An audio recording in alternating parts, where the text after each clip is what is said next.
And welcome to the show, the live show. Let me play this really quick to hype it all up. But yes, welcome to another live show covering the Mariners game between the Seattle Mariners and the Texas Rangers. And one of the reasons why I'm giving up my Sun Life lifestyle to cover this game is we've got Bryan Woo, who is making his major league debut, knowing with the injury of Marco Gonzalez, who has suffered a soreness, a left forearm injury, and he is actually just placed on the 15-day IL. So he's expected to miss some time. So this is a big opportunity for Bryan Woo to step in and see if he can make any kind of contributions. And yesterday, the Mariners are just coming off of a very disappointing defeat against the Texas Rangers. It was a great outing by La Piedra, Luis Castillo, only for it to be wasted due to the lack of run support. So hopefully today, Bryan Woo, with his major league debut, the Mariners can get a win out of this one because the Mariners are in absolute need to step up and get things going, since we are in the month of June, where this is usually the time where you are supposed to step up and make something happen. But we shall see how it goes today. But Bryan Woo is going to start. And let's take a look at the standings as we speak. I'm going to go to the standings really quick. And in case that you have not joined this or have not subscribed to this channel, please do so, as it does help the algorithm and the growth of this channel, as I would like to do this long term in the future. But the standings as we stand right now, the Mariners are 7.5 games out of the American League West to the streaking Texas Rangers, and 5 games back from the Houston Astros, who have been back into their winning form since Jose Altuve has been back. And as for the wild card, the Mariners are 4 games back, so they are at least in the wild card spot. They are very much in contention, but would really like to see the Mariners get going and try to find ways to win the division, because would rather not just settle for a lame wild card spot. As much as a playoff appearance is exciting as it gets, I would hope that as exciting that as a playoff experience would get, I would certainly like to see a division championship so the Mariners can get some rest and a little bit of a bye week away from the wild card. And now they're spray painting the base. But until then, let's go ahead and take a look at some highlights by Bryan Woo. Going to present it in just a few moments, as they are just still getting ready for this game. No one's been on the mound yet. But here is Bryan Woo. We'll see what Bryan Woo Going to show has some highlights on Bryan Woo for his 4th start of the season, 4th at the Double-A level. This is Bryan's 3rd start of the year here at home. Pitched the home opener April 11th. Pitched that first Sunday as well as part of a doubleheader that day against the Springfield Cardinals. Now gets to square off against the Tulsa Drillers tonight. 0-2 the count. 23-year-old right-hander Bryan Woo brings it.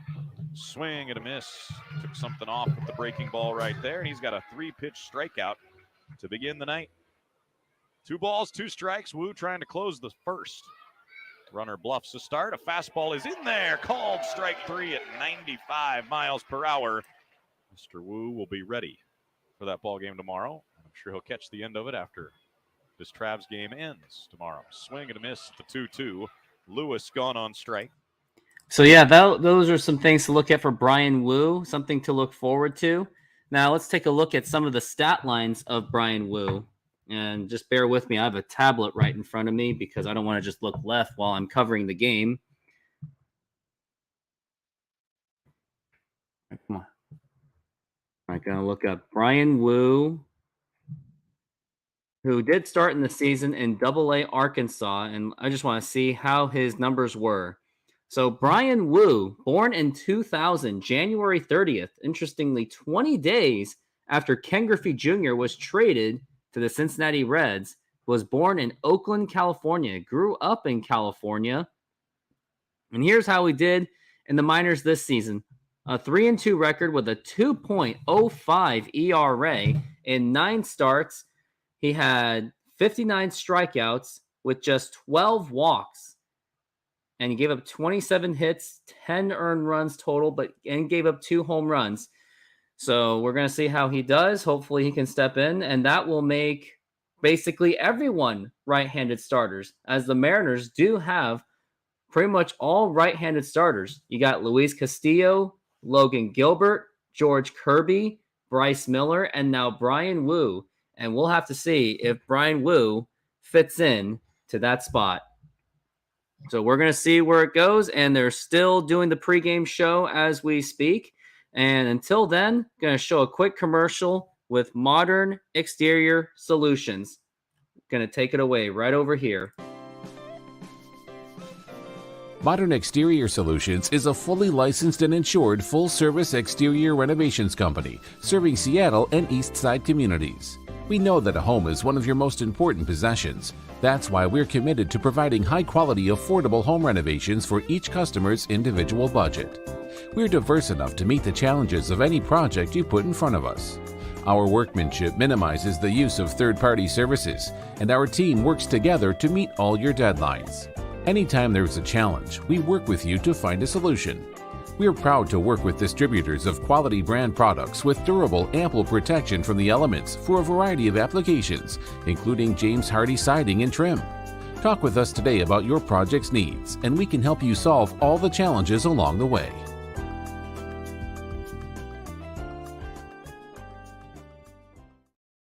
And that's Modern Rooftop. Thank you very much for sponsoring this show. And if you would like his services, call 206-992-4465, 206-992-4465.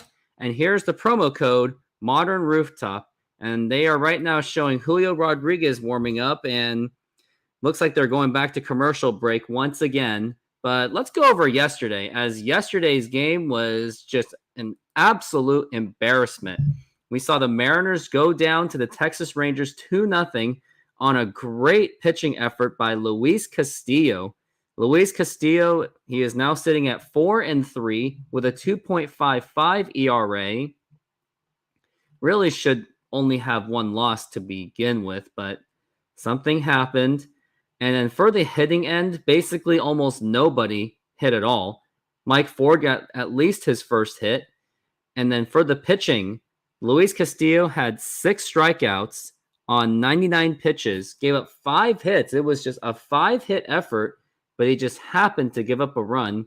And then Matt Brash came in and also gave up a run himself. So unfortunately, things did not work out. And Matt Brash had 2 men on, it looks like.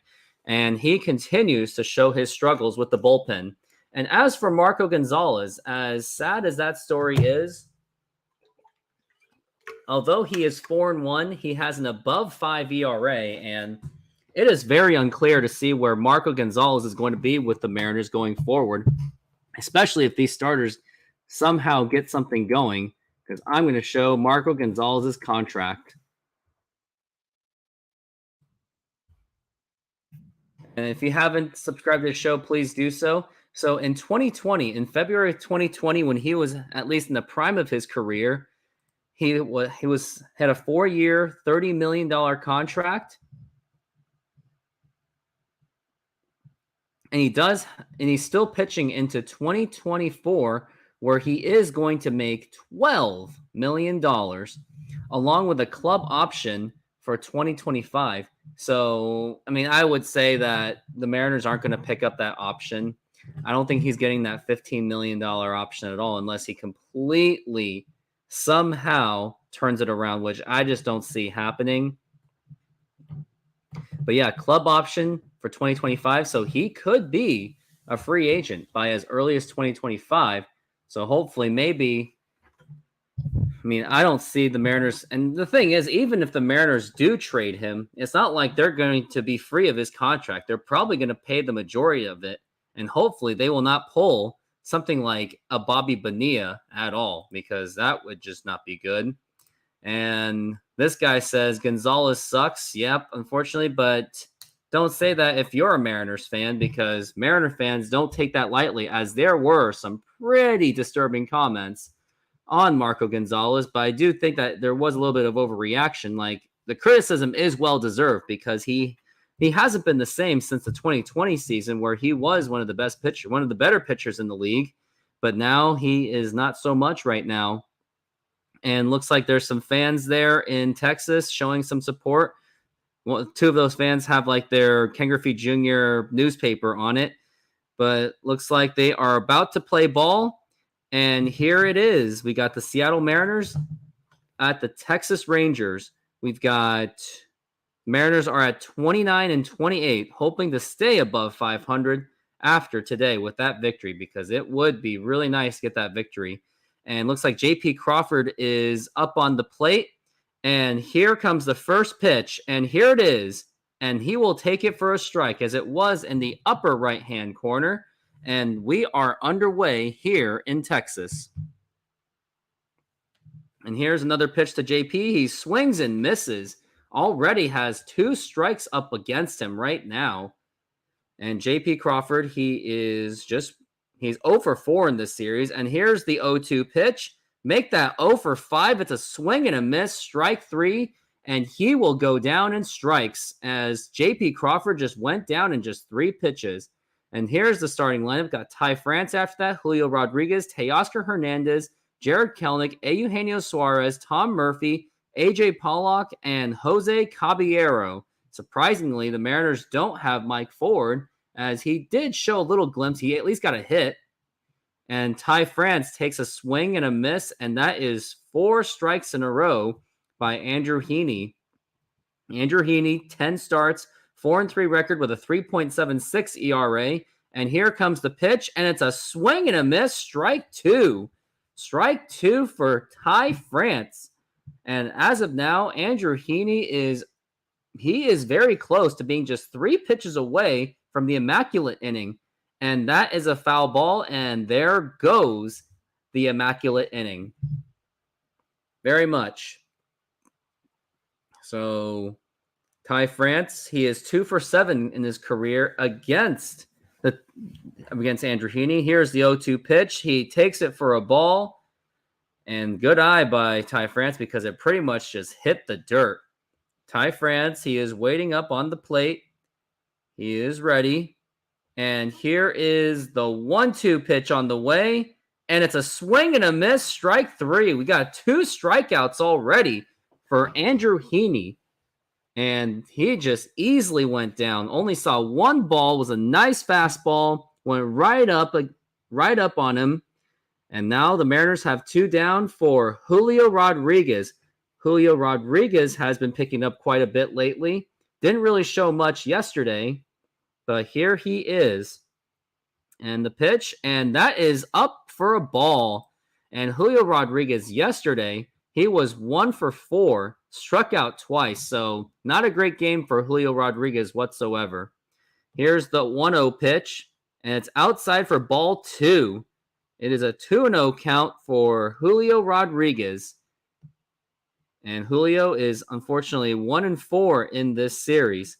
Here is the 2-0 pitch for Julio Rodriguez. And here she comes. And that's a swing and a miss, strike 1. And Julio, he is 0 for 3 against Andrew Heaney. Andrew Heaney, 11 pitches in. It's a 2-1 count. And here's the pitch just going right after him. And that is ball 3. 3-1. And hopefully Julio can take advantage of a count in his favor. It's a 3-1 count. And here's the pitch. And it's a ground ball. And that is a base hit to center field. Julio Rodriguez gets on the board with a single. The Mariners have a man on. And here comes Teoscar Hernandez. Teoscar Hernandez, one of the additions of the Mariners off of the Eric Swanson trade. And that was a nice base hit by Julio Rodriguez. Just went right down the middle. And he has himself a hit. He is in first base. And hopefully Julio Rodriguez can make something out of it along with Teoscar Hernandez. Let's try to get Julio Rodriguez home. Here's Teoscar. Here's the pitch. And that's a ball, just went right inside. And here it is. And I think this is my first road game coverage. But here is Teoscar Hernandez batting 232 with 9 home runs. He takes a strike, and it looks like Julio was trying to take off, but did not happen. But 1 for 3 in this series. Teoscar Hernandez, one of the few that actually got a Mariners hit. 15 pitches in for Heaney. Is working the count at least. And here's the 1-1. And that's a line drive, and that is a base hit. That will be 2 men on base. Teoscar with a single, and that is going to bring up Jared Kelenic. I'm pretty sure Jared Kelenic is up to the plate. We'll have to see. But yeah, that should be Jared Kelenic because he's number 5, and Eugenio Suarez is at number 6. Here is Jared Kelenic has hit. Well, it's 2 outs. Mariners are 7th with 2-out RBI, 108, 7th in baseball, surprisingly. And here's Jared Kelenic with a line drive, and that is a base hit to the gap, and that's going to score in Julio, and the Mariners have a run on the board, and let's play some celebratory music, shall we? That was a great hit by Jared Kelenic already with the RBI. I wonder if my voice is already blocked off. Let me know if it is.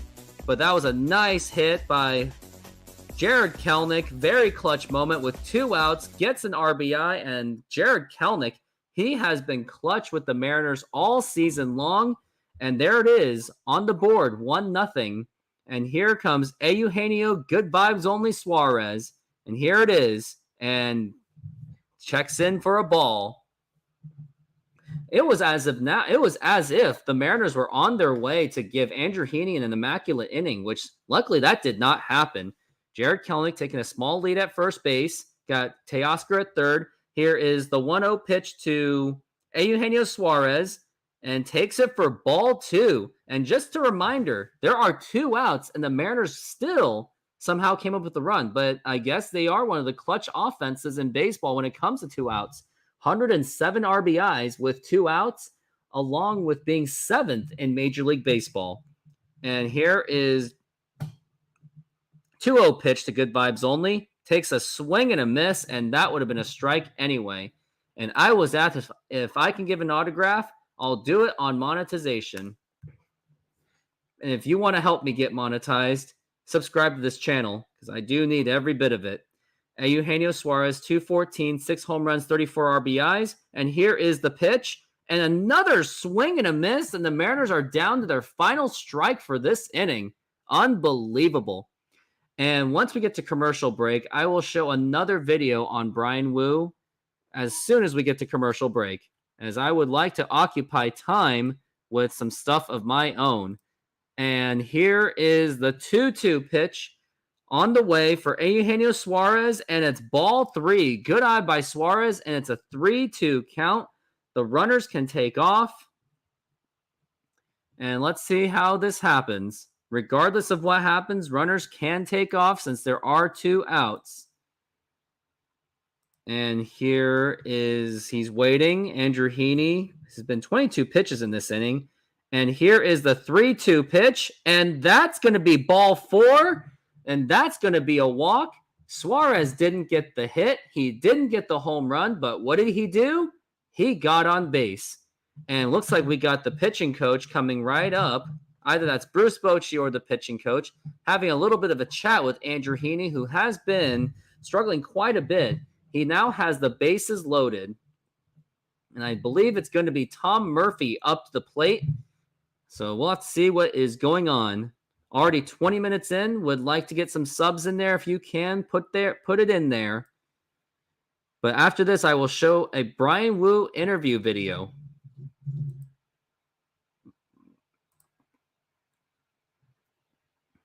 And it looks like they are done chatting. They were just discussing some strategy, as it seemed. And here comes Tom Murphy. Tom Murphy, who has not played for a while due to being ejected. He was ejected earlier in the week against the New York Yankees, where they did lose badly. But here is Tom Murphy, the pitch, and he takes it for a ball. Tom Murphy, in his last 13 games, batting 12 for 36, batting .333 with 6 doubles and 2 RBIs. And we've got the bases loaded for Tom Murphy. He hits it, and that is going to be a foul ball.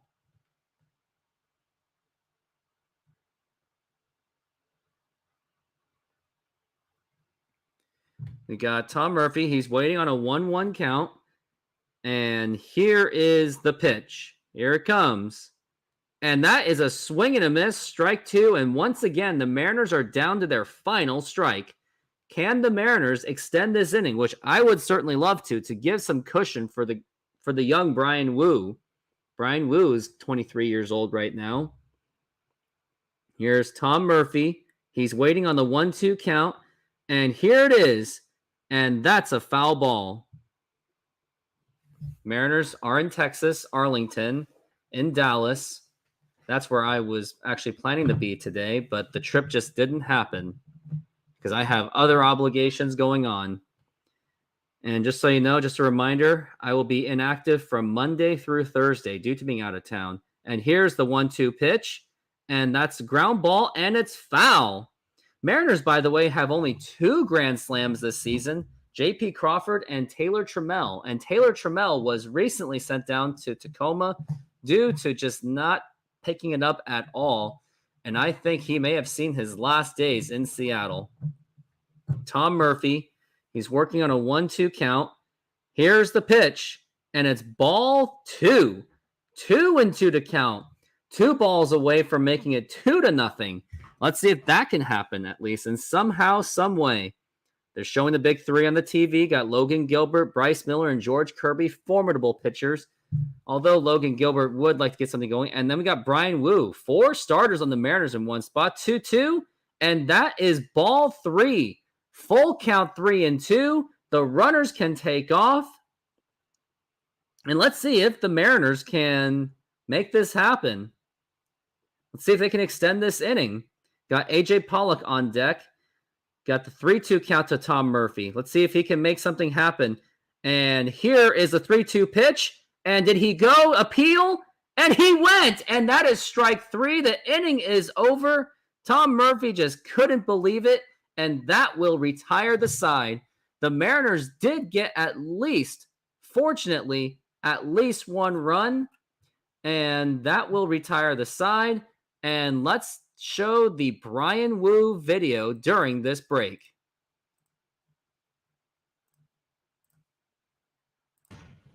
Yeah, no, it's been a great time. It's been really nice, really, to get to meet all the guys, get to meet the staff, kind of get acquainted with everybody. Taking it kind of one day at a time. I'm a little behind throwing just because of fall league and took some time off afterwards. So kind of making my way up to throwing live and throwing in games. But I mean, I've loved every minute so far, hanging out with everybody, hanging out in the clubhouse, just meeting everybody. I've enjoyed every minute. It's been really great. We got a core group of a lot of young guys. Obviously, you mentioned George and Logan. Matt Brash is here. So we have them. Obviously, you can kind of go back and forth, pick their brains a little bit, try to talk to some of the older guys as well. But it's nice to definitely have a couple of those younger guys that were in your shoes not too long ago, and you can definitely bounce ideas off of them. And it's been really great to have them around. Definitely, obviously the rehab process is so up and down. You've got so many things that you go through that you don't really expect, just kind of the way that rehab goes. So I think coming into, last season after getting out of rehab and then now this season, it's definitely helped, honestly, to have that experience to kind of always.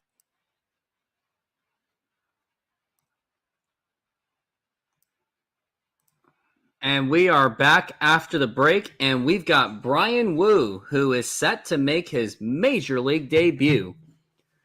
Bryan Woo, who pitched very well in Double-A, he is taking over for the injured Marco Gonzalez, who is going to be on the 15-day IL. And here's the lineup. Got Marcus Semien, Corey Seager, Nathaniel Lowe, Garcia, Josh Jung, Jonah Helm. They just cut me off. And here's the first pitch. And immediately, that is going to be a hit. And that's going to be a double for the Texas Rangers. And already On the first pitch, Bryan Woo already gives up a double. And Marcus Semien is working on a 22-game hitting streak.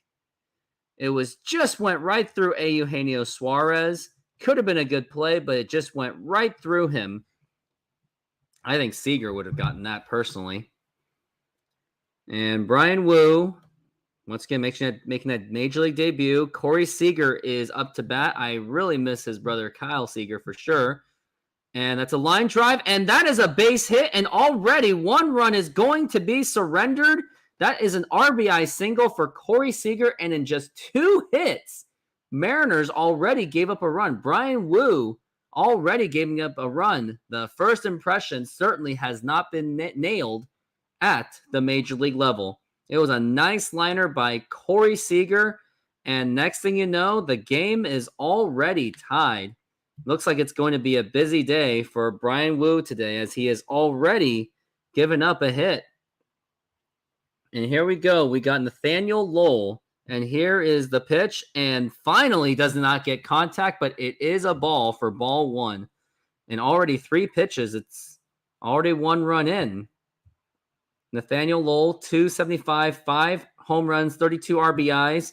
And here is the pitch to Nathaniel, and that's going to be a foul ball, and you can record that as his very first strike. Bryan Woo is the 4th Mariners to make the debut this season. It was Juan Then, Bryce Miller, and Jose Caballero.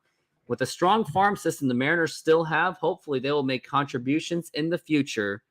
Bryan Woo with a 1-1 count on to Nathaniel Lowell. And here's the pitch, and that is a wild pitch, and good catch by Tom Murphy, as that could have been easily a wild pitch, and Bryan Woo just seems to be nervous right now, and understandably so, because it is his major league debut, except Bryce Miller was able to do it, but I don't know.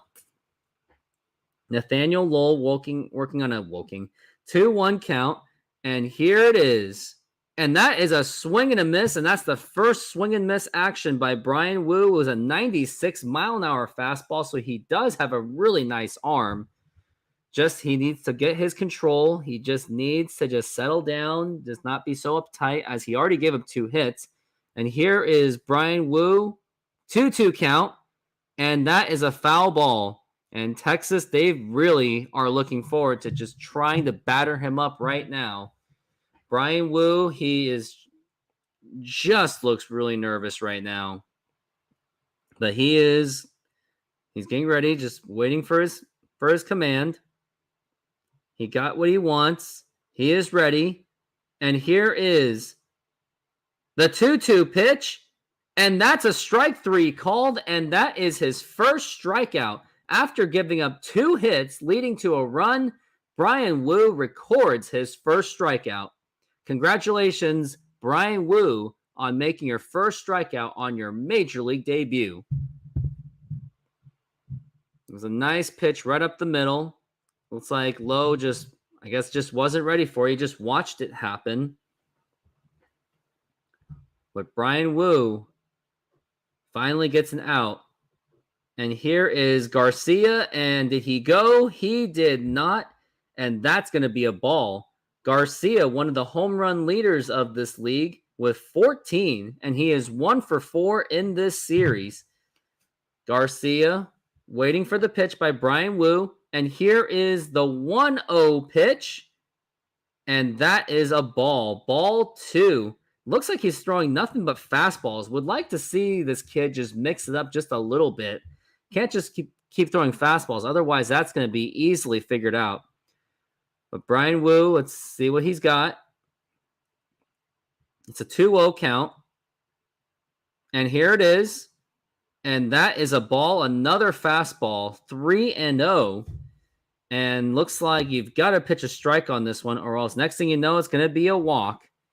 Bryan Woo is just breathing hard. Like I said, he just looks really nervous. Bryan Woo with a 3-0 count.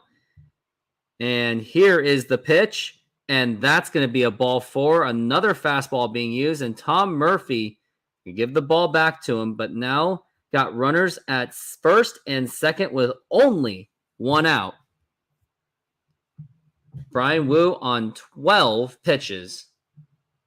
And Tom Murphy coming out to have a little chat with him, basically just calm him down. Rangers offense this season with runners in scoring position, they are batting .333. That is easily the best in baseball. But can Bryan Woo get out of this jam? I mean, Heaney got out of this jam. And now they're showing all the nice little LED lights. Josh Jung, 12 home runs and 37 RBIs. This is nothing more than an overpowering Texas offense. Josh Jung waiting for it, and he takes it for a strike. Another fastball at 97 miles an hour. Was right almost down the middle. It was a really great pitch right at the knees. Josh Jung, 0-71 against the Mariners in this season. Bryan Woo, 0-1. This time it's an 80 mile an hour. Looked like a little slider right there. This time it's not a fastball. But we've got a 1-1 count.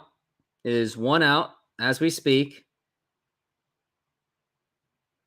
And here it is. And that is a strike, and the umpire just gave it to him. I will put that as a +1, shall I say. +1 for the umpire. For the calls going in our way. Bryan Woo won a 1-2 count to Josh Jung. And here it is. And a swing and a miss, strike 3, a 98 mile an hour fastball. 2 strikeouts for Bryan Woo, and Texas has 2 outs. But can they still make the score? And what a nice fastball that was. Something that he wasn't used to. And looks like Bryan Woo's family, they are in attendance of the game.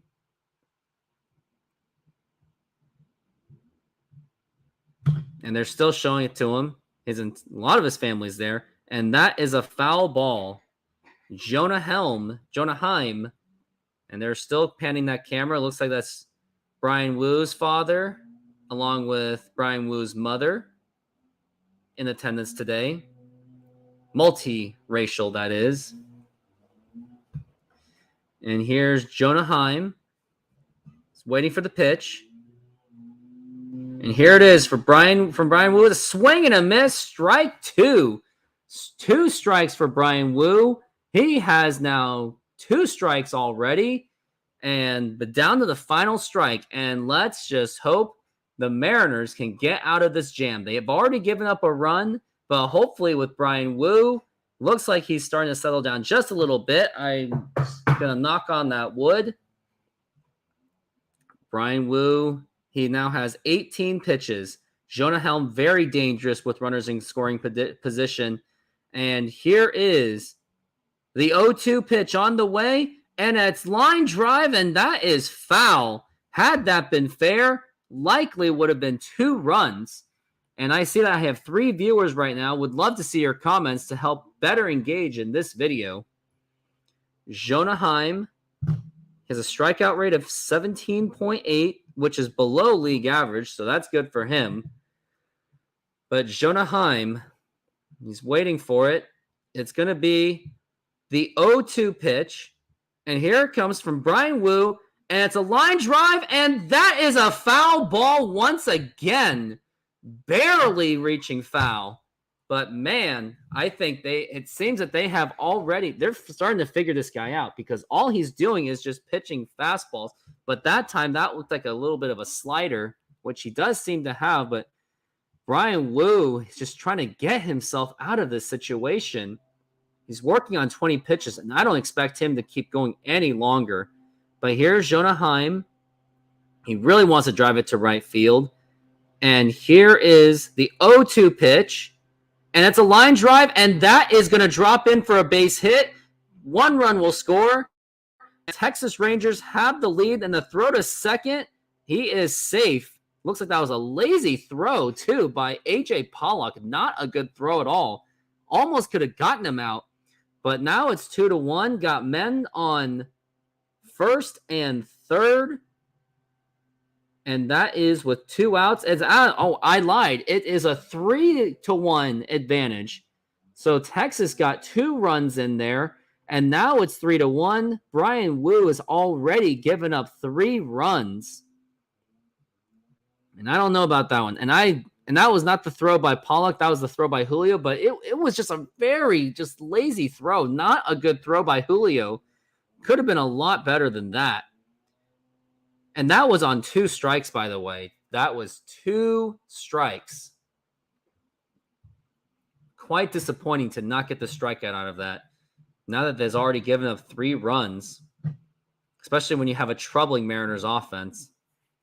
Mitch Garver in the pitch. And that is a ball. Just barely a ball. But it was the right call. Hate to say it. Bryan Woo just waiting for it once again. And here's the 1-1 pitch. And that is low for a ball with a 96-mile-an-hour fastball. Bryan Woo struggling this inning as of now. Got 4 viewers in. Would like to see your comments in this video, in this live stream. Bryan Woo, he is waiting for it. Or, yep, he's ready for it. Here's the 2-1. And that is ball 3. 3-1 the count. And he is in danger of once again putting 2 runners on base as if he already did. He has already given up 3 hits along with that walk. Not a great start for Bryan Woo. 3-1 count. And here it goes. And did he go? He did go this time. And it's a full count, 3-2. Mariners have used 10 starting pitchers this season, including the likes of Easton McGee, Bryce Miller, and now Bryan Woo. And here is the 3-2 count. And a swing and a miss, strike 3, and that will retire the side. His family is clapping, but unfortunately, the Mariners down in a 3-1 hole. And we will be back after these messages, sponsored once again by the Modern Exterior Solutions. Modern Exterior Solutions is a fully licensed and insured full-service exterior renovations company serving Seattle and East Side communities. We know that a home is one of your most important possessions. That's why we're committed to providing high-quality, affordable home renovations for each customer's individual budget. We're diverse enough to meet the challenges of any project you put in front of us. Our workmanship minimizes the use of third-party services, and our team works together to meet all your deadlines. Anytime there's a challenge, we work with you to find a solution. We are proud to work with distributors of quality brand products with durable, ample protection from the elements for a variety of applications, including James Hardie siding and trim. Talk with us today about your project's needs, and we can help you solve all the challenges along the way.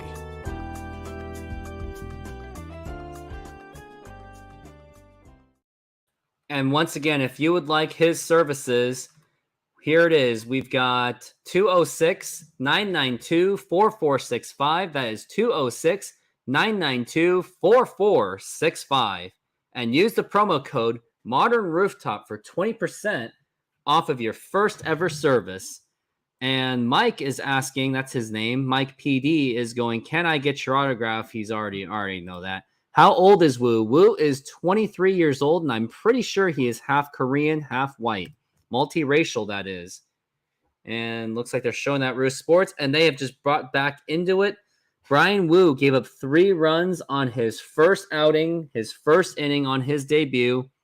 Got some teammates just talking to him, just trying to calm him down. Was a very difficult inning.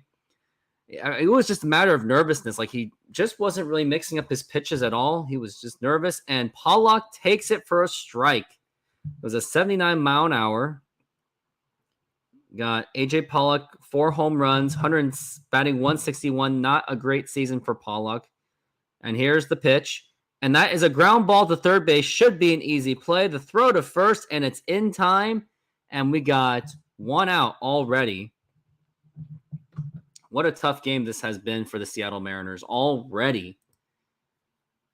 You've got, it's a 3-1 hole right now. Not good for Bryan Woo's ERA right now. But hopefully the Mariners can bounce back because they cannot afford to lose this series, especially against a division rival. Jose Caballero takes it for a strike. He's now batting .234, 2 home runs, and 10 RBIs. Had a decent May, to say the least. Caballero, he's waiting. And a swing and a miss, and what an awful swing, but it was a curveball that really just got him. Tough pitches to hit, I must say, to say the least.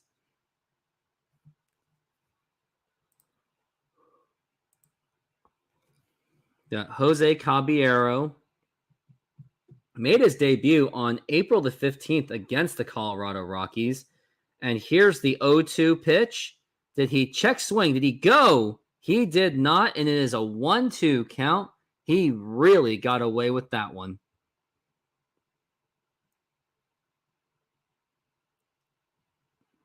And Jose Caballero, 1-2. Here it is. And that's a foul ball. Good to work the count. 92 mile an hour for Heaney. He's already at 37 pitches, so he has already gotten some work on into him. 13 away for the halfway point. Here's the 1-2, and that is strike 3 called, and Caballero knew it. And that is already 2 down for the Seattle Mariners. This time, he's shortening his pitches this time around. Already 2 quick outs, and it's up to J.P. Crawford to try to extend this inning. Here's J.P. It's a foul ball, and he's just, out of play. Just out of play. Barely out of play.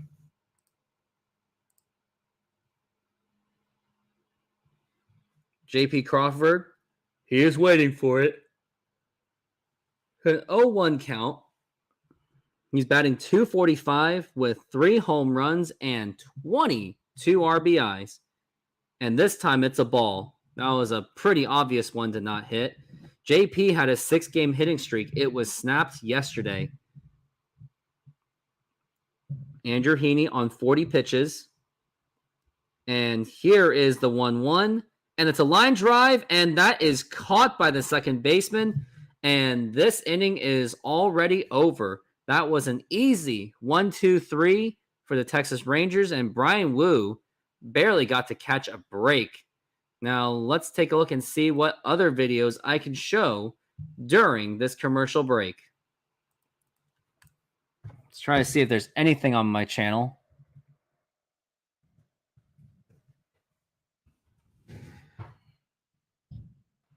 I will show, throughout the commercial break, I will show the top starters for the Seattle Mariners, and I just made this video. Has 15 views right now, so I will go ahead and link this video all to you if you would like to see this on your own time. And here it is. That's the link of the video, so go to it whenever you get the opportunity, and I will show at least the intro of this video before we get back from the break. Since the inception of the Seattle Mariners, they have been lucky to have some of the most quality starting pitchers in the history of Major League Baseball. At some point, some of these starters were arguably the face of the franchise. In this video, I will be going over the best starting pitchers in Mariners history. One thing to note, however, I will not be naming any of the Mariners starters as of 2020 or later, due to the fact that it's too early to name starters like George Kirby, Luis Castillo, and Logan Gilbert. And before I get started on this video, please subscribe to this channel as I will be pushing more Mariners nostalgic content going forward. So yeah, Freddie Garcia is going to be number 5. I chose him as the 5th best starter in Mariners history. And they're showing the Bud Light commercial. I wonder why they're showing the Bud Light commercial, but...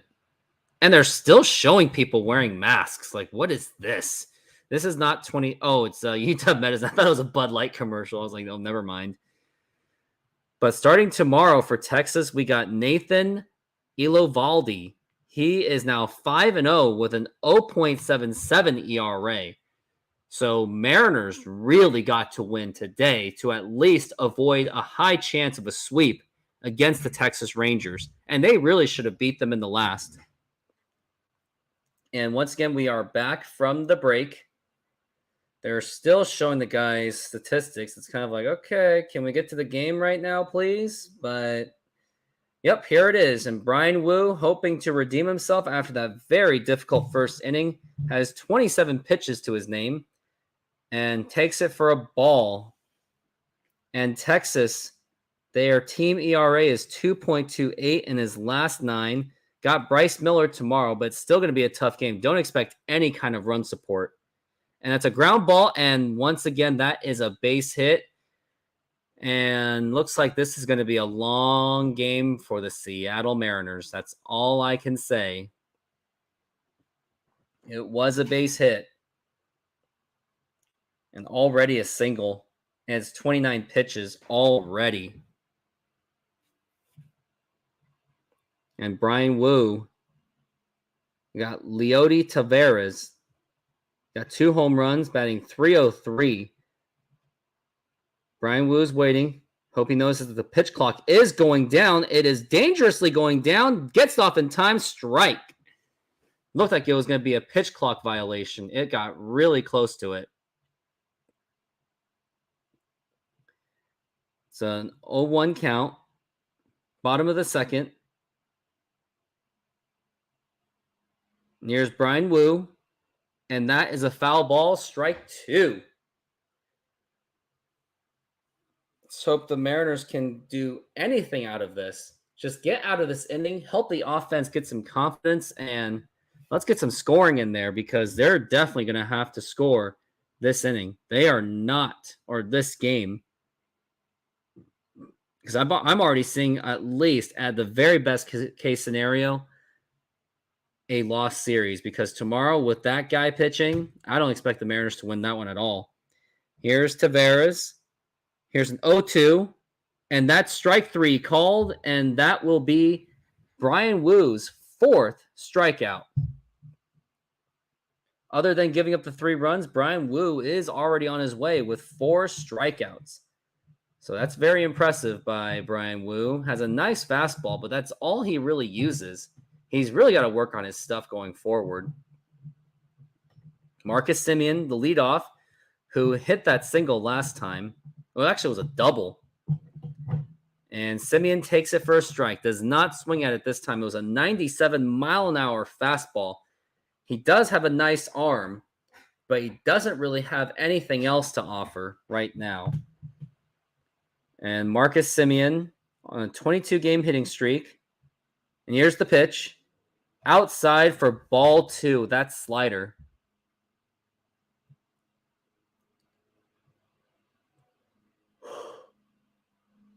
Yeah, this is what happens when the Mariners don't score. It puts me to sleep pretty much. Marcus Semien, 257, career average, 194 home runs. And here's the pitch. And that's a line drive. And that is a base hit. And that's going to have 2 runners on base. Bryan Wu is just getting battered by this Texas offense. I guess there's a huge difference between having a major league debut against Oakland, which Bryce Miller had, and now a major league debut against one of the best teams in all of baseball, especially with a juggernaut of an offense that the Texas Rangers have right now. But yeah, Marcus Semien's up to bat, who hit the RBI. Already 2 men on base, could really use a double play, and that is a foul ball. In the last 7 games, he's batted .300 with an above .900 OPS.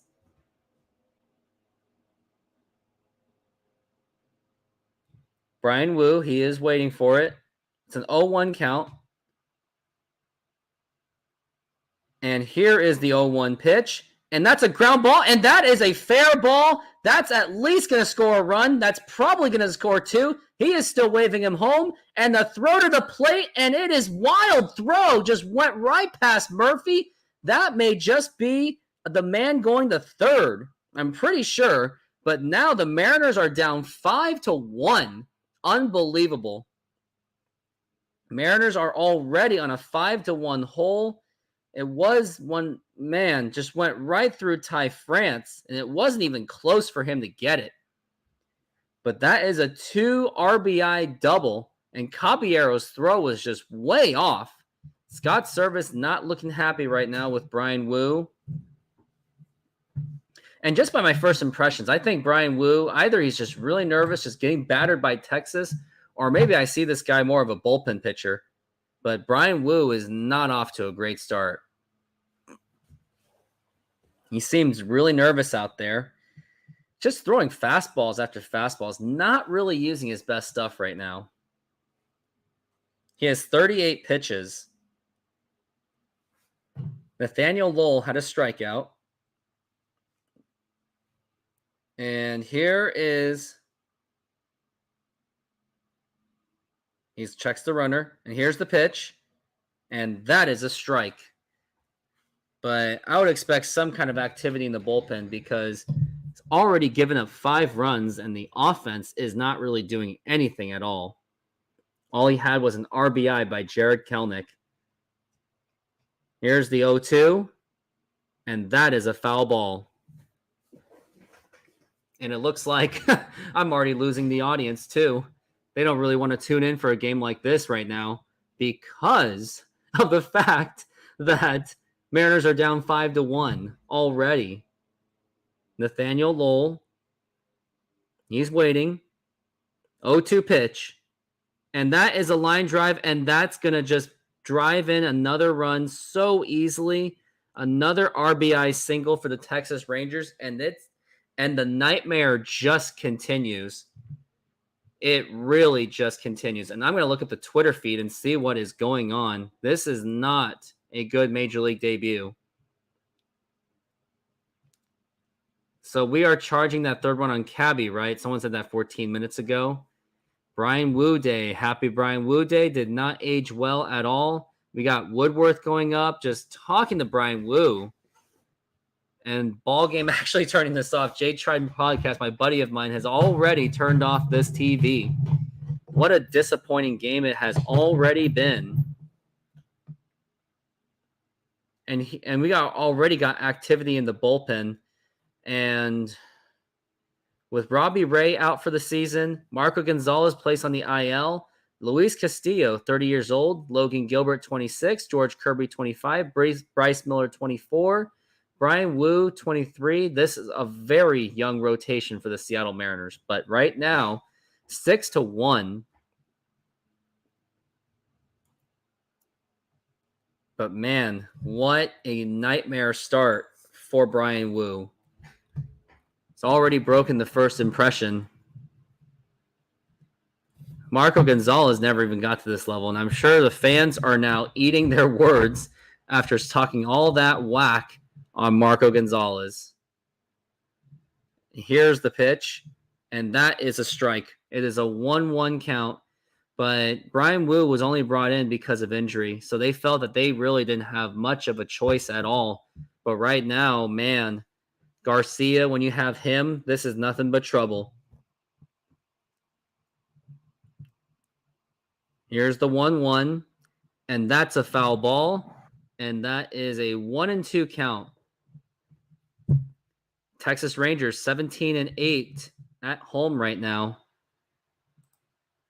At least I have 3 of the audience back, but would like to see your comments and just express your feelings about this game, and I'll respond to every single one of them.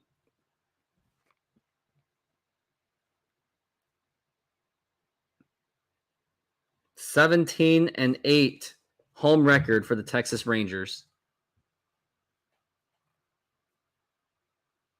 But man, what an atrocious inning it has been, making me tired already. Bryan Woo with a 1-2 count, and it's a ground ball, and that should be just one play. J.P. Crawford gets the guy out, but that will advance the runner to second base. 6-1. This has been a very difficult game for the Mariners already, as if they've already given up 6 runs and we're only in the bottom of the second. At least there are 2 outs right now. Josh Jung batting 5th in the order, one of the premier players for the Texas Rangers right now, obviously in the All-Star ballot. And here's the pitch, and that is a ball. That's going to be a 1-0 count. Bryan Woo is at 46 pitches, and I don't even expect him to even go that far or deep into this game at all. And here is the 1-0, And that's a ground ball and diving play by Suarez. The throw to first, and it's in time. What a play by Eugenio Suarez, but that was until the fact that Texas got another 3 runs, and we will be back after this break, especially a break for myself, and I will show you this part of my video again. Freddie Garcia was one of the core starters in the early 2000s, including 2 playoff appearances in 2000 and 2001. He was brought into the Seattle Mariners through the Randy Johnson trade after Johnson demanded the trade due to his contentious relationship with former Mariners president Chuck Armstrong, and that the Mariners would not give him any kind of extension after the 1997 season. In Garcia's first season with the Seattle Mariners in 1999, he pitched very well with 170 strikeouts, pitched over 200 innings, and won 17 games in 32 starts. Although his ERA was a bit high, he finished second in Rookie of the Year behind Carlos Beltran. In 2000, he was limited to just 20 starts due to a hairline fracture in his right tibia. He still made a significant contribution to the Mariners starting rotation and pitched very well in the 2000 playoffs, including 2 victories against the New York Yankees in the American League Championship Series. The 2001 season would be the best of his career, where not only did he contribute to the history-making 116-win season for the Seattle Mariners, he made his first All-Star appearance along with recording a win in the 2001 All-Star Game, and he led the American League in ERA over the likes of Roger Clemens, Barry Zito, and Mark Burley. However, in the 2001 playoffs, he went 1-2 in his 3 starts in the playoffs, including losses to the Cleveland Indians and the New York Yankees. In the 2002 season, he was off to a great start, earning himself another All-Star appearance, including recording the final out of the 2002 All-Star Game, which did result in a tie. Unfortunately, he struggled throughout the second half, going just 5-5 with a 5.66 ERA. The timing couldn't have been worse, since the Mariners didn't make any serious moves for the trade deadline due to the cheapness of management. Combining all of that, the Mariners missed the playoffs for the 2002 season. Moneyball Oakland A's certainly didn't help either. Be up on the Angels. Swung on.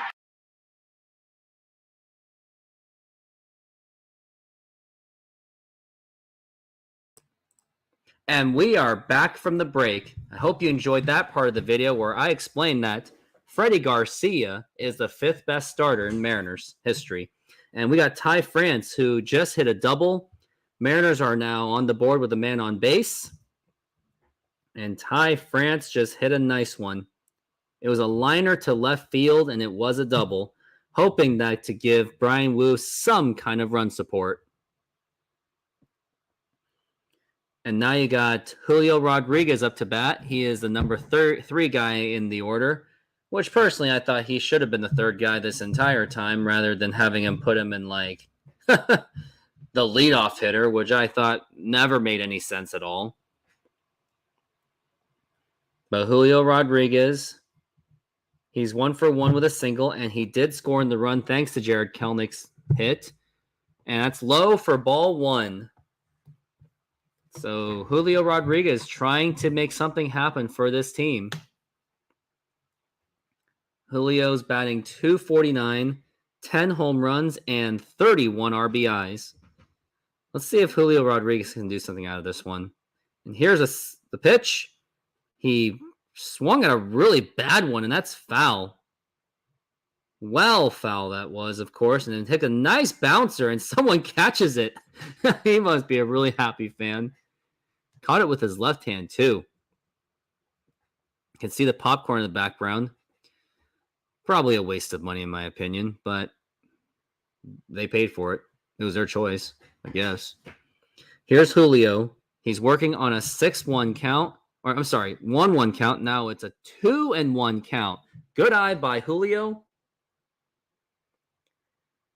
And let's see if he can just extend something. One of the last moments of Julio Rodriguez in this stadium, he hit a grand slam home run last year, and it's a swing and a miss. He just took a really bad one. It was not even in the strike zone, and he swung and missed it badly. It's now 2-2 count. Ty France with the lead. Andrew Heaney checks the runner. And here's the pitch. And it's a ground ball, but this will at least advance France. The throw to first, and it's in time, but Ty France gets the 3rd base. So not the worst result ever, but Still got to get a run out of it. And now that will bring up Teoscar Hernandez. Teoscar Hernandez, who hit a nice little single, extending this inning. But hopefully, Teoscar Hernandez, maybe a nice 2-run home run. That would be really nice, wouldn't it? Teoscar he is 1 for 1 with a single. I already said that. And here's the pitch. And that is inside for a ball. Teoscar batting .235 with 9 home runs and 28 RBIs. Could do a little bit more than that, obviously. He has hit safely in 8 of his last 10 games. And here's the pitch, and that's a ball. Ball 2. So advantage is now on Teoscar Hernandez.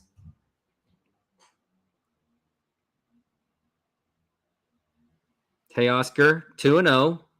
He's waiting for it. And here's the 2-0 pitch. And that is a strike. And even the strike zone said so. So you can't really argue with that. I mean, I'm not going to argue with it anymore anyway. I never really did. And here's Teoscar. He is waiting for it. Here's a 2-1. And that's a foul ball and down to his final strike. At least not for the inning, but to put it 2 outs with a guy on third would be a very missed opportunity. Volume's a little bit high for this one.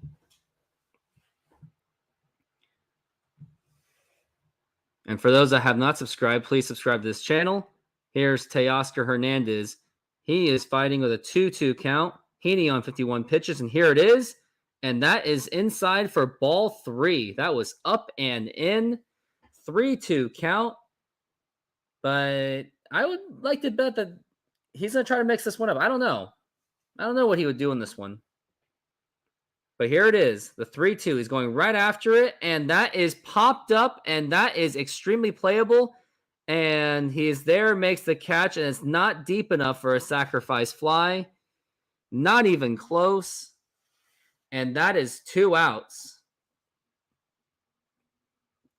And you just can't believe it. Mariners, they have already left 3 men on base and on the verge of leaving 4 men on base.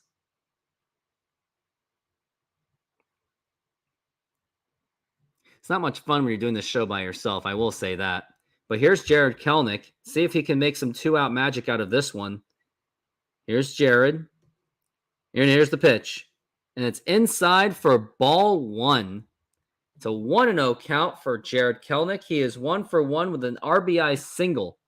The only one contributing to this team. He's batting .278, 10 home runs, and 27 RBIs. Here's Kelenic. He takes it for another ball. Ball 2. It's a 2-0 count.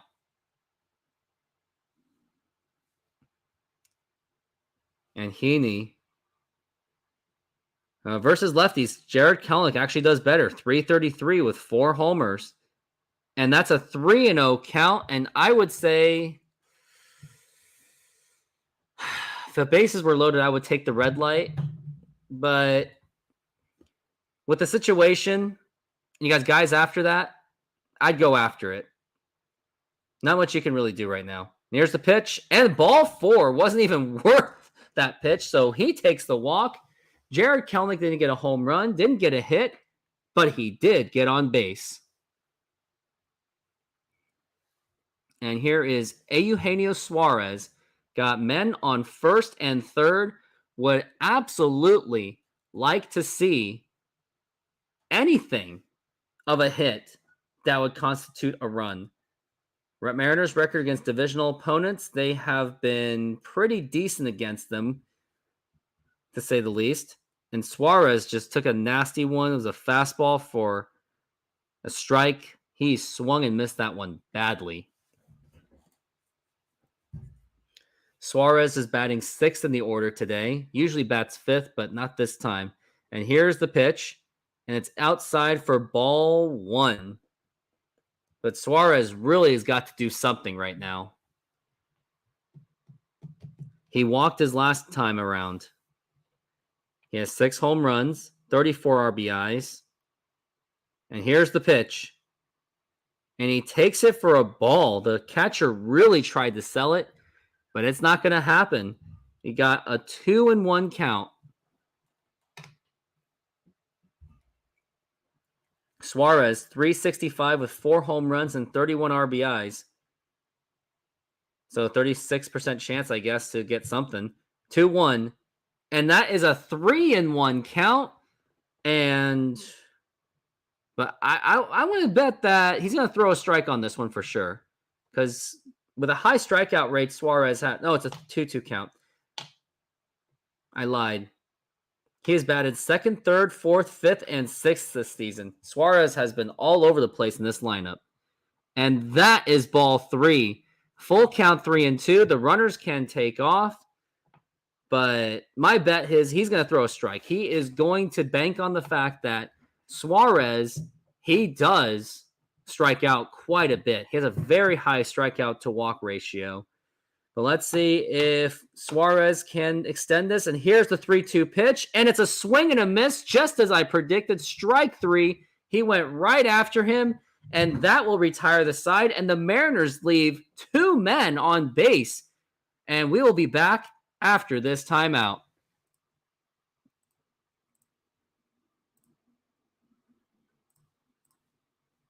The playoffs for the 2002 season.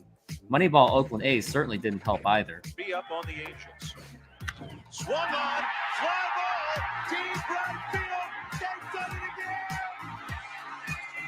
2003 was clearly a forgettable season, as he struggled throughout the season to the point that he was on the trading block due to his ERA being above 5 going into late July. No team wanted to take a chance on him at the time. This was also the same season where the Mariners refused to make another move due to management's cheapness, and the Mariners missed the playoffs once again. In Garcia's final season in 2004, he pitched very well.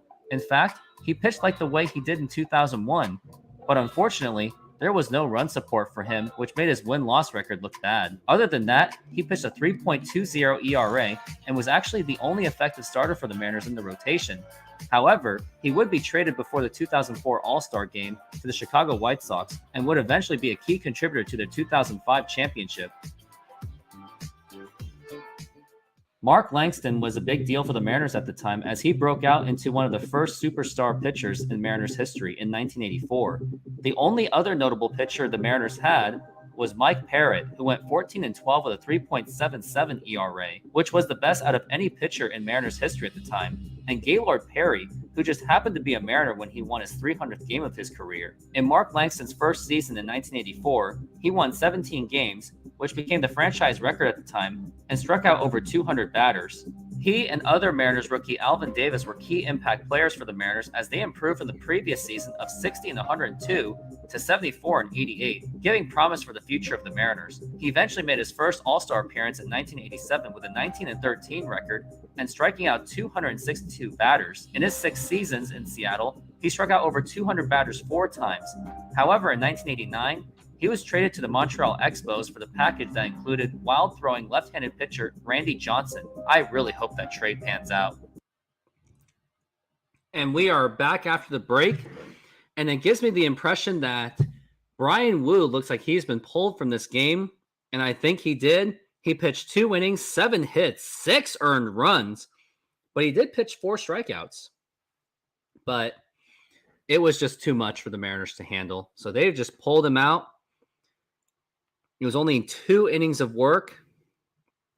And now you got Matt Festa, who is on the mound right now. Matt Festa of Italy. He has 5 strikeouts and 6 walks this season. He's struggled, but takes it for a strike. So the bullpen's going to be very busy today, to say the least.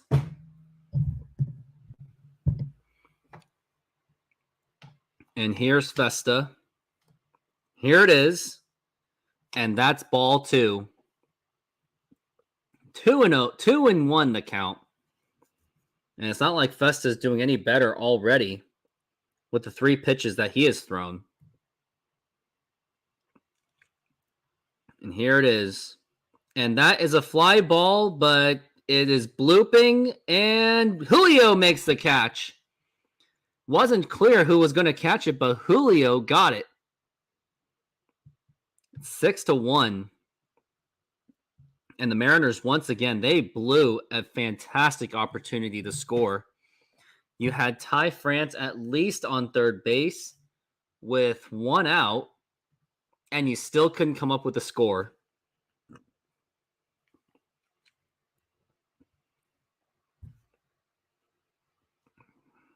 And that is wild. He just threw it and nearly went to the backstop. But Tom Murphy caught it just in time. Here's Festa. It's a 1-0 count. Pitch clock is going against him, and here it is, ball 2. 2-0 the count. Matt Festa, who has been struggling with the Mariners this season, he was sent down to AAA for very specific reasons. And here's the 2-0, and that is a strike due to being a foul ball. Going to look up Matt Festa's numbers really quick. Matt Festa, who has been with the Mariners since 2018, was mostly with them in 2019, had the most activity in 2022. He had quite a few years absence, must have been injuries. And a 3-1 count. Last year, 2-0 with a 4.17 ERA. Strikeouts to walk was a 64 and an 18. Right now, he has a 10.80 ERA. Here's the 3-1, and that is a strike.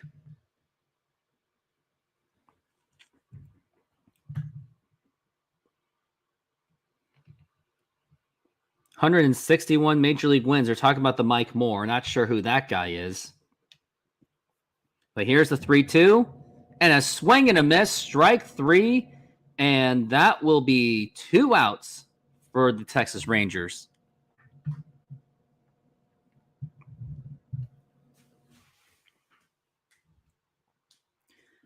But Matt Festa's pitching just okay. But man, Bryan Wu had very difficult innings. Didn't even get out of anything. Gave up 3 runs apiece. Here's Duran.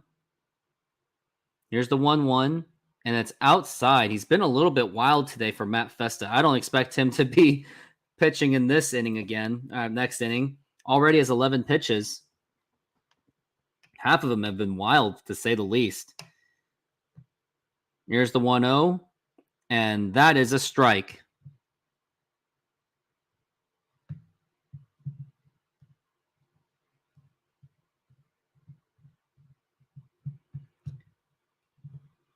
Here it is.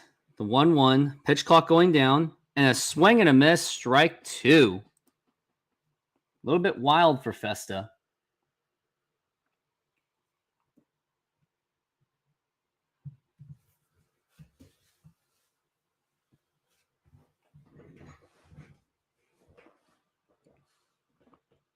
Here it is.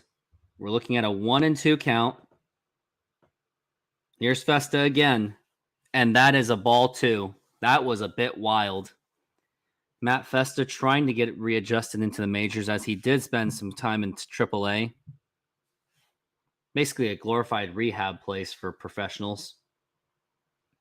And here's the 2-2. And it's ball 3. Matt Festa is on the verge of putting the guy on base. I totally expect him to be pulled out of this inning. After this inning, to say the least, unless it goes anything worse. Here's the pitch, and that is a foul ball. They're already putting work on Matt Festa, to say the least.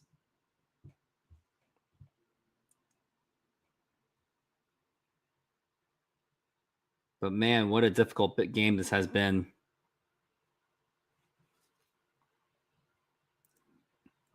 Festa on 16 pitches. And here is the 3-2.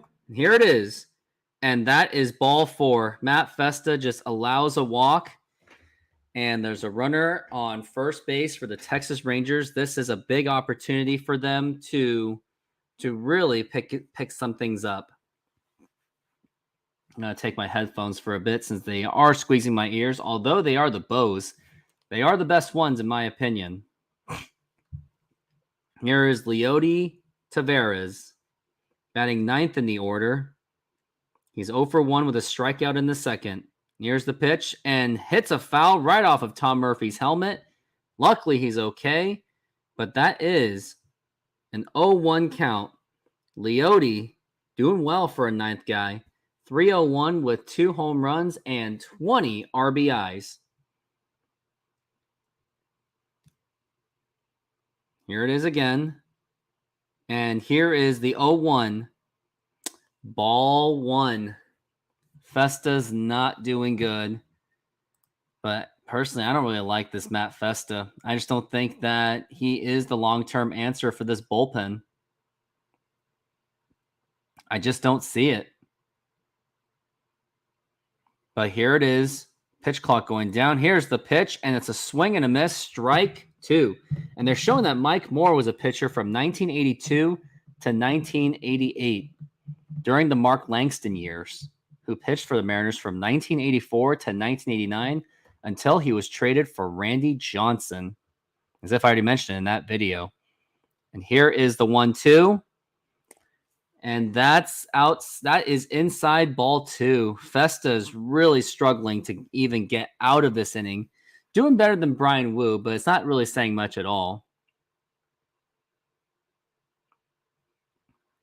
It's a 2-2. Bottom of the third. Can get out of this inning with a strikeout. And that is a foul ball. They are just working up against Matt Festa. But can they get out of this inning to hopefully get the Mariners offense going? Because this offense really has been lacking. Only 1 run in 2 games. Matt Festa with a 2-2 count. And here it is. And it's a swing and a miss. And that was a lazy swing. Strike 3. And we are going to go into commercial break. I'm going to show another part of my Mariners video. And here it is, everyone.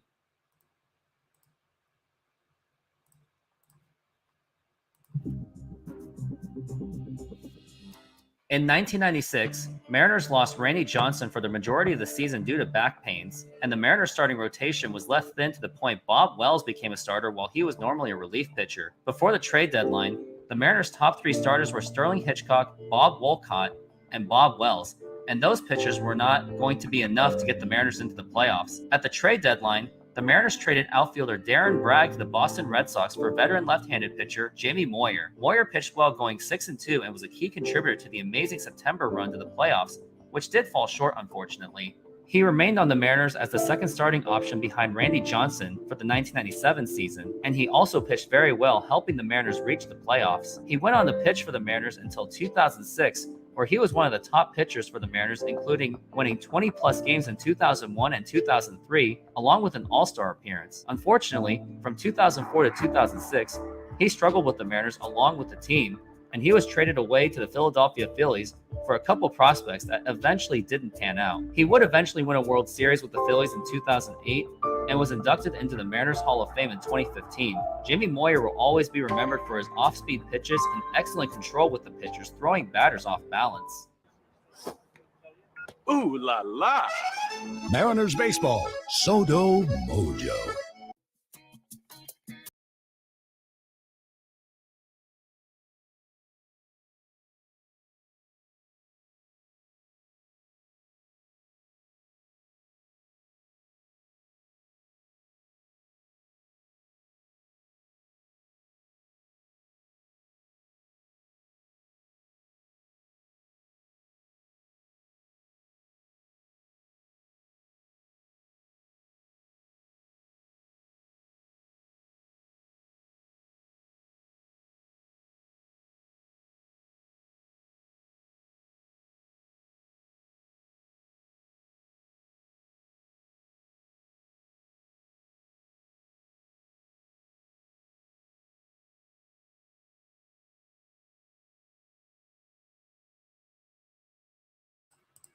We are back from the break, and Tom Murphy actually is having an 0-2 count. It's funny. Almost nobody notices that I made that mistake. I always do that whole muted crap. Kind of embarrassing. Here it is. Foul ball. Already almost halfway into this game. Would have gone a little bit quicker had Bryan Wu just held it, but only 2 innings of work because he was just rocked. Here's the pitch. And that is a ball 2. 2-2 for Tom Murphy. Tom Murphy, who spent much of last season injured, which did pave the way for Cal Raleigh. And here's the pitch for Murphy. 3-2 count. Good eye by Tom Murphy. And he did strike out off of a check swing effort. Some say that he did not go around all the way. Maybe Scott Service should have challenged it, but he didn't. Didn't want to waste it on that one since the Mariners were up 1-0, so he felt that confident in Bryan Wu. And here's Tom Murphy. He's waiting for it. And here's the pitch, 3-2. And that is ball 4. Tom Murphy didn't get the home run. He didn't get the hit. But there's one thing he did. He got on base. But let's just hope that Tom Murphy, and looks like they're showing some game break for the Houston Astros. They have just scored against the Los Angeles Anaheim Angels. Top of the 4th, Astros up 2-1. Could use some help from the Angels. Here's Pollock.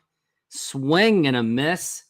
Strike 1. That was a nice little slurve ball, I would like to say the least. And A.J. Pollock, batting 8th in the order, has not really done much for the team at all throughout this entire season. 0-1 with a ground out in second. And that is a ground ball that's... Oh, it went right through him. That's a base hit. More like an error could be. But that will... But everyone's safe. And that puts 2 men on the board. And that's going to... And with no outs. And that's going to bring up Jose Caballero. Let's see if he can do something. Got 2 men that are capable of getting on base. Only have 1 fan in here so far. Maybe I can sign your autograph. I'll do a DocuSign thing. Here is Jose Caballero. Jose Caballero is 0-1 right now. And here's the pitch. And it's a line drive. Is it going to be fair? And that is fair. And that's going to score at least run. A.J. Pollock will go to third base. They're going to hold him. And Caballero gets in for a double, an RBI double. It is now 6-2 Texas. What a hit by Jose Caballero on the very first pitch. And Heaney already has 72 pitches. What a hit by Caballero, stepping up to get the RBI double. Now at runners at second and third with nobody out. Mariners, please don't screw this up. Just don't. But man, Caballero with a nice hit. And here's J.P. Crawford along with the top of the lineup coming up and the heart of the lineup. Here's J.P. batting leadoff. And here's the pitch. And check swing, but that was a strike anyway. J.P. Crawford has been off today. He is 0-2 with a strikeout and a lineout. Heaney was 73 pitches. Crawford batting .244. He's been struggling quite a bit in the last few. And here's the pitch. Crawford takes it for a ball. Ball 1. 1-1 the count. And in case if any of you would like to get some free radio coverage on this Mariners game, tune into this channel, as I do give lives once in a while. And here's the 1-1. And that's a ball. I will say that should have been a strike. And let's see what the tracer says. It should have been a strike. So the umpire's kind of giving it to him. I'm going to call it a +2. 2-1 count for J.P. Crawford. And he's waiting. Here's the 2-1. Ball 3. 3-1 the count. And after this, if you can wait, no, you don't want to walk because now you got Ty France, who's got he's pretty double play prone. But here's J.P. Crawford. And then here is the pitch. And that is ball 4, and the bases are loaded for Ty France. I'm going to look up his splits right now.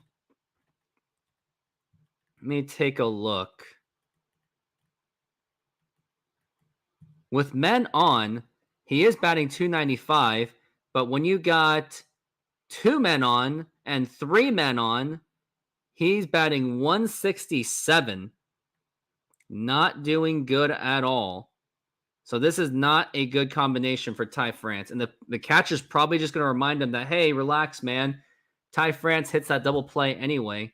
Especially with runners in scoring position, Ty France is batting .235, but he does have 17 RBIs, but should be doing a lot more than that. With men on, they say .235, 1 on, .364, but it depends where exactly he is.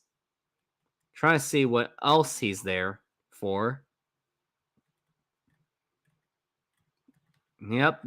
Doesn't say anything about like which men on base, but when runners are in scoring position, he has been struggling. And I could see, and looks like we got Bruce Bochy. He is coming up and he is making the call, and Andrew Heaney is going to be pulled. They're going to try to see if the bullpen can save the day. But one good thing, the bullpen has a 4.39 ERA, so maybe the Mariners can take advantage, and we will be back after this timeout.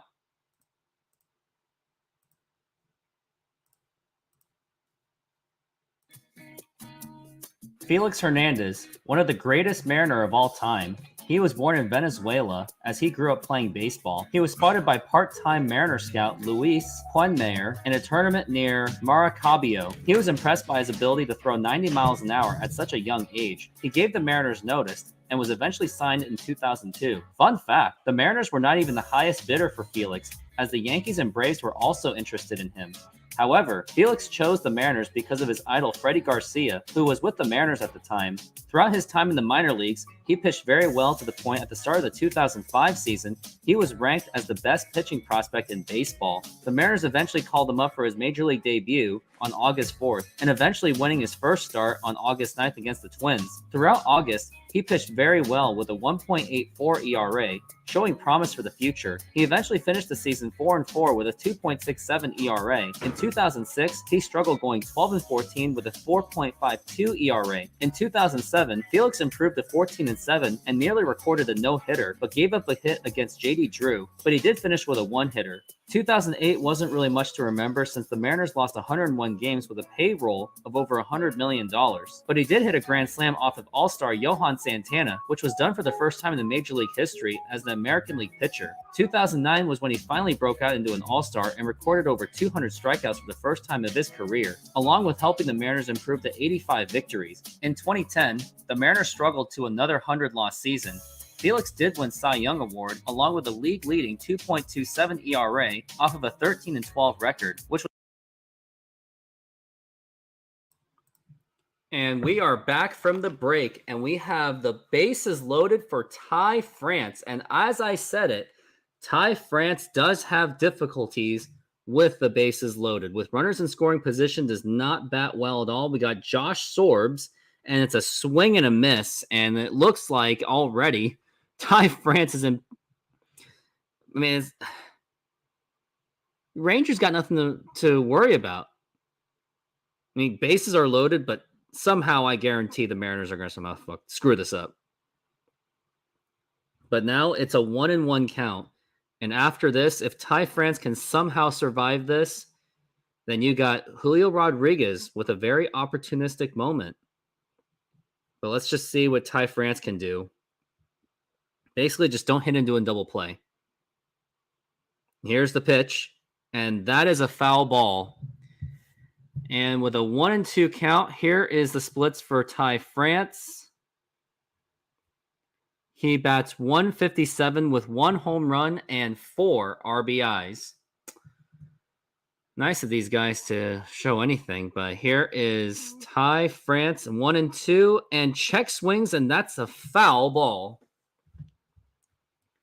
Only 2 grand slams this season for the Mariners. Really need to bring that up.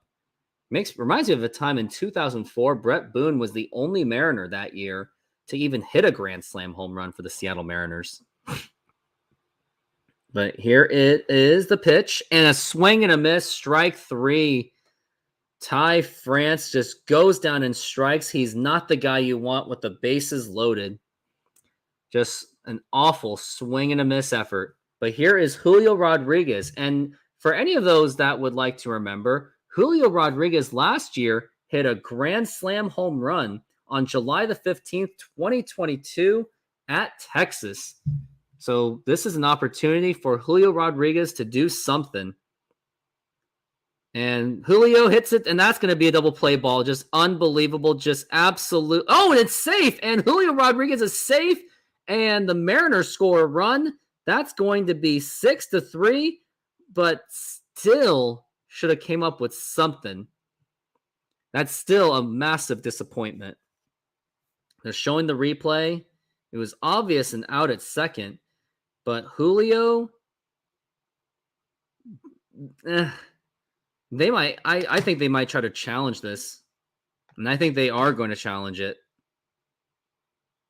But it looks like he is safe, but just barely. I would say, nope, they're not going to challenge it. But Teoscar Hernandez, he's up to the plate. But I will say this. If you only got one run out of the bases loaded, it's kind of embarrassing. But here is Teoscar Hernandez. He's batting just okay today. He's actually doing pretty well. He's batting cleanup. But man, if you only got one run off a guy with a 4-point-something ERA, that's quite embarrassing. Like, it's like, relax. 6-3, Texas. Teoscar with a 1-0 count. Would love to see Jared Kelenic up to the plate. And that is a strike.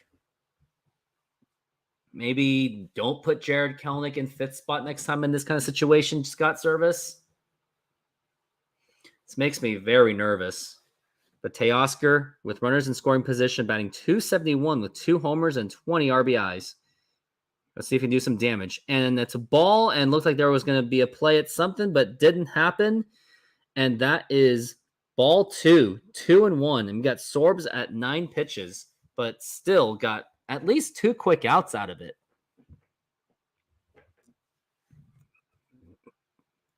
Ty France struck out, and Julio Rodriguez caused an out.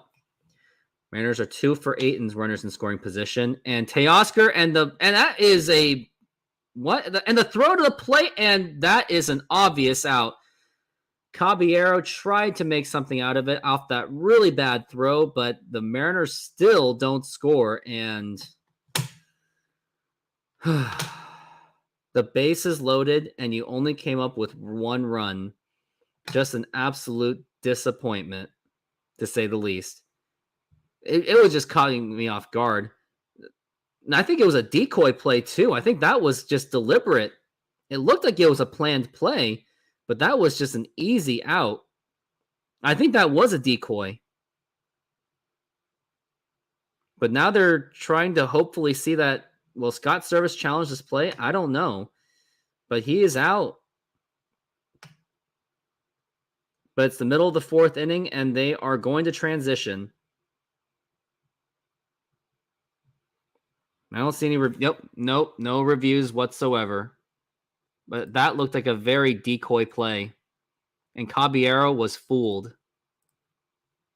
Which was mostly due to the lack of run support from the offense, which was dead last in the league. 2011 and 2013 were his all-as-usual all-star performances, only see the Mariners finish below 500 in each season. But in 2012, he recorded a perfect game for the first time in franchise history, and this would remain as the most recent perfect game in the major leagues. 2014 was where Felix was at his absolute prime, with a career-best 2.14 ERA and a career-high 248 strikeouts. And arguably in that season, the starting rotation was actually the strength of the team. This was the best chance for the Mariners to make the playoffs, but unfortunately, a meltdown in the final parts of September, including a meltdown on himself against the Toronto Blue Jays, doomed his chance for the playoffs, and they would miss the playoffs by 1 game. 2015 would be his last starring season, where he did put up the all as usual, but the Mariners were nowhere near the playoffs. Then in 2016, this is where his career would turn for the worse, as his velocity would worsen, and the wear and tear leading up to 2016 would finally catch up, and he was never the same. The last few seasons with the Mariners were nothing but forgettable, as he would decline heavily to the point that he was actually relegated to the bullpen in 2018 and a fifth starter in 2019. He would pitch his final start at the end of the 2019 season with a strong effort,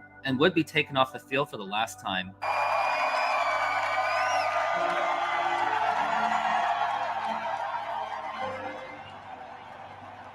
The King and his court one final time.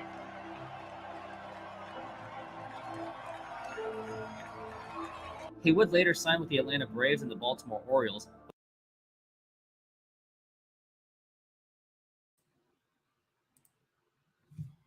And we are back from the break. And they were showing that replay still, and they still thought Caballero may have been safe. But all I can say is Caballero fell for a trap. It was a very smart play by Texas.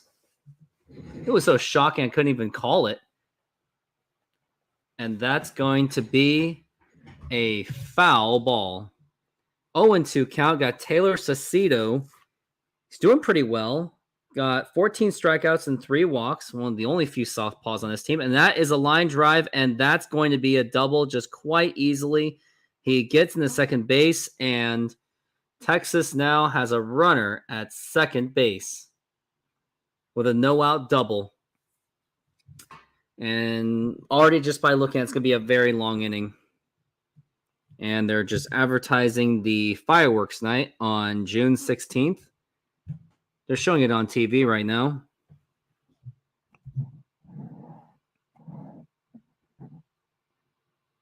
Probably won't go to it. And that is a line drive, but caught by Kelnick and 1 out. But that moved the runner to third base. So Texas already a runner in scoring position. What a difficult game this has been for the Seattle Mariners, to say the least. And I've said that plenty of times already.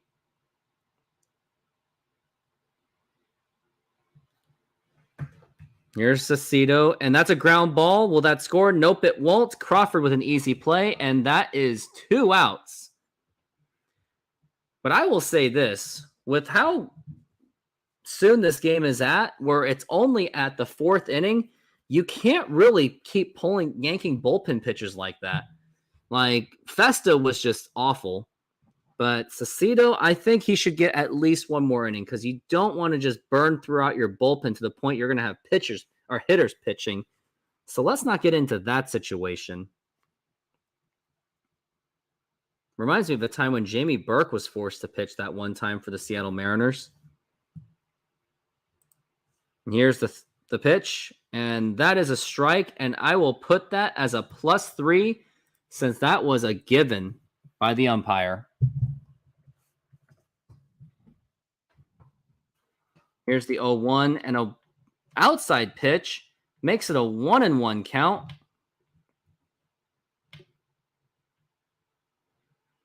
And Adolis Garcia. And swing and a miss, strike 2. 1-2 the count on Adolis Garcia. He's batting .176, no home runs, and no RBIs. Here's the 1-2, and it's a swing and a fly ball. Will it stay fair? And what are they going to say? And that is a foul ball. It was a very close call. Makes me wonder if they're going to review it, but they won't. And that was just nearly a home run. But Taylor Saucedo at 10 pitches, I expect him to get at least one more inning after this. Here's the 1-2. Check swing, not even close. Bless you to myself. Adolis Garcia. He has a really big power rate. I will say that. 2-2 pitch. Swing, and that's a ground ball. Suarez could be trouble. No play, and the Texas Rangers will score an infield single as Suarez just didn't have enough time to throw the first base. He's been having a very difficult time on the defensive end. And here's the replay. It was just a terrible, just little bloopy, not like a dribbler. Suarez luckily caught it, but he just could not make the play. And that will make it 7-3 Texas. Bryan Wu already had a difficult game. And some are saying, I guess some of the Marco Gonzalez haters are already eating their words. I don't know. But here is Josh Jung. And time's been called by the umpire. But now he's going to go. But Josh Jung is 0 for 2 with a strikeout and a ground out. One from Bryan Wu. And that's a wild pitch. And that's going to advance the runner to second base. And what is going on with the pitching right now? Like, they're trying to say that offense is the problem, which some parts of it is. But pitching hasn't been that great either. And it's certainly going to be inflated today thanks to Bryan Wu's difficult outing. But here's Josh Jung, 288 with 12 home runs and 37 RBIs. And that's a ground ball foul.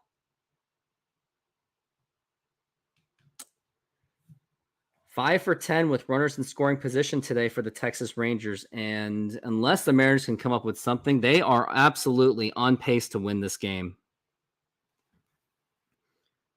Rangers offense this season, first in the league in runners in scoring position. Here's the 1-1, and that is a ball. Ball 2 for Taylor Saucedo going up against Josh Jung. Here's Saucedo working on a 2-1 count. Already gave up a run. And here's the pitch. And that is a ground ball. And looks like there'll be a play at first. And that will retire the side. But that wasn't until the Texas Rangers scored. And we will go to commercial break once again.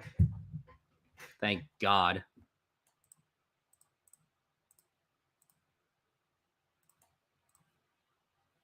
But wouldn't pitch in the major leagues and would retire. In my opinion, with the career Felix Hernandez had, carrying Mariners teams that were just terrible over the years, he will go down as the most tragic hero in Mariners history, as he didn't get to pitch one game in the postseason. However, he was inducted into the Mariners Hall of Fame for the 2023 season, but due to the teams that he had to deal with in his career and his not impressive win-loss record, which wasn't even his fault, his chances for the Hall of Fame is slim as of now. To no one's surprise, Randy Johnson is the greatest pitcher in Mariners history. He was with the Mariners from 1989 to 1998. He was brought into the Mariners through the trade where the Mariners dealt Mark Langston to the Montreal Expos, who were trying to compete for the playoffs at the time. In the early years, Randy Johnson did show flashes of greatness with his amazing pitching velocity and slider, but he was wild and inconsistent where he walked over 100 batters from 1990 to 1992. He did record a no-hitter in 1990 against the Detroit Tigers, and he also led the league in strikeouts in 1992. Finally, in 1993, he found his control and broke out arguably the best pitcher in baseball. He earned a spot to the All-Star game where he did put on a show against National League All-Star John Kruk.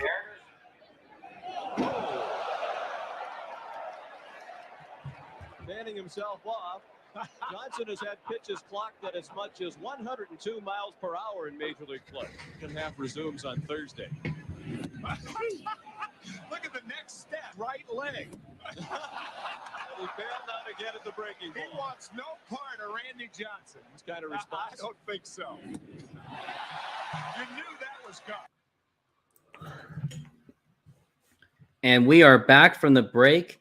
And Mariners bullpen in the last 4 games, only 1 earned run, and that was against the Texas Rangers, but doesn't matter because Mariners still lost those games.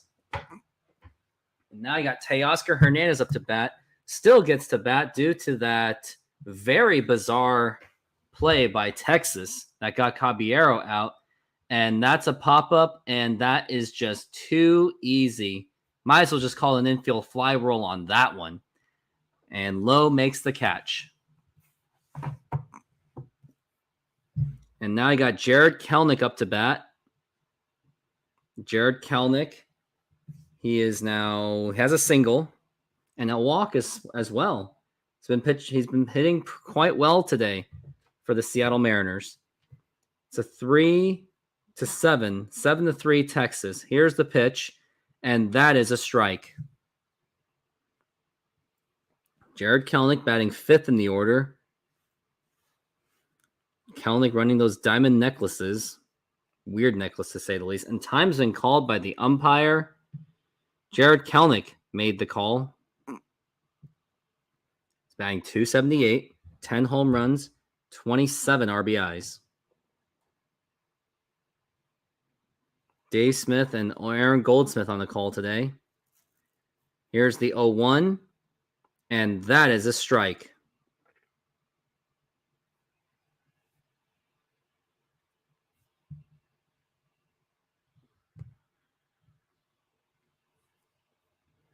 Jared Kelnick is waiting. He is 0 for 2 right now.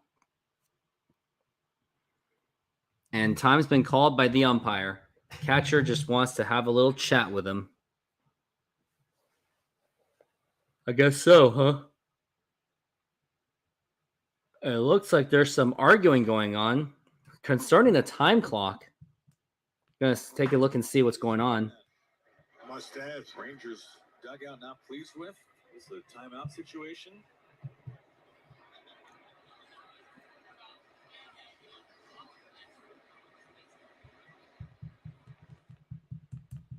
Couldn't imagine doing this every day.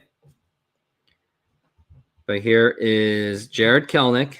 He is waiting. 0-2. And swinging as a foul ball. But Kelnick's on a very dangerous count. He is working on an 0-2. Going to look up Jared Kelnick's splits as the pitches come by. And here it is. Swing and a miss. Strike 3. Wasn't even a good one. And also he is 0 for 2. When he has an 0-2 count on him, he bats .167 with 12 strikeouts. And that will bring up Eugenio Suarez. Suarez, here it is. And that's a ball. It's a 98 mile an hour. And there's really nothing to watch right now, unfortunately. It's just painful to watch. Just 7-3 Texas. And that is a ball.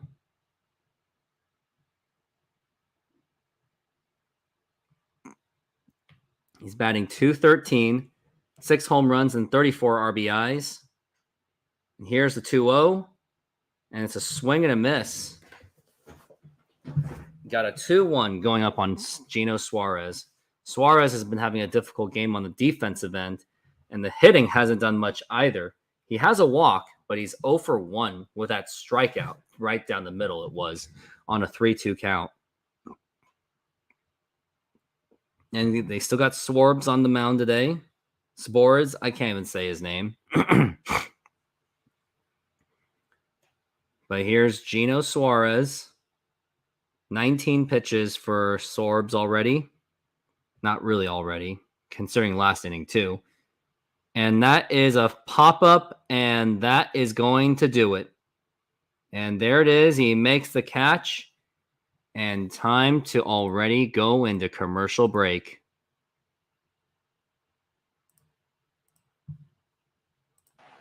John had no chance. He recorded 300 strikeouts for the first time of his career.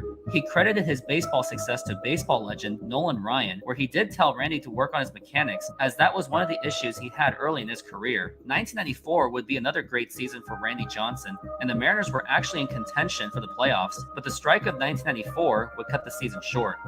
1995 was where Johnson had the best season of his career at the time, where he was 18-2 with 294 strikeouts and a league-leading 2.48 ERA. He carried the Mariners throughout the season, including the times where Ken Griffey Jr. was injured. In the one-game playoff against the California Angels, he dominated and pitched a complete game. He also won a start against the New York Yankees in the American League Division Series and pitched out of the bullpen just 2 days later in the deciding Game 5 where the Mariners won and advanced to the American League Championship Series. Unfortunately, the Mariners would lose, and Randy Johnson didn't even record a win. and was pretty much out of gas for Game 6, as the Mariners suffered a 4-0 defeat. Although the Mariners could not complete their run for the World Series, the 1995 run still remains as the most nostalgic season in Mariners history, and Randy Johnson had much to do with that. Without his efforts, Seattle would most likely wouldn't have seen a baseball team after that season. Unfortunately, in 1996, his season was cut short due to a back injury, and was limited to just 14 games, and the Mariners would miss the playoffs. 1997 was where Randy Johnson rebounded back into his all-star form, and he pitched very well, leading the Mariners rotation along with Jamie Moyer and Jeff Fassero, and even put on a show in the All-Star game against Larry Walker. Tip of the cap, and now here we go. He did it again! He did it again! He gets Larry Walker. I told you to hit right-handed.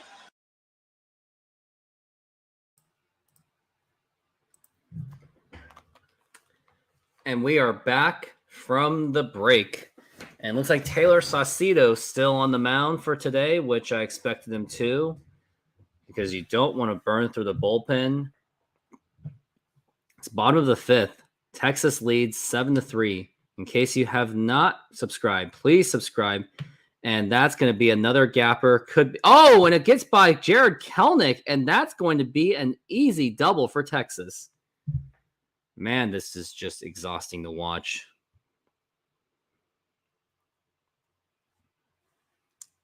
But I was hoping the Bryan Wu effect was going to do something, but Bryan Wu had 4 strikeouts, but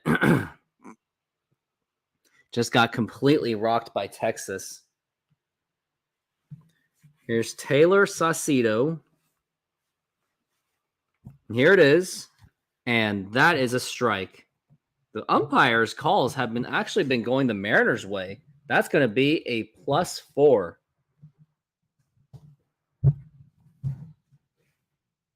And here's Saucedo, and that is a foul ball.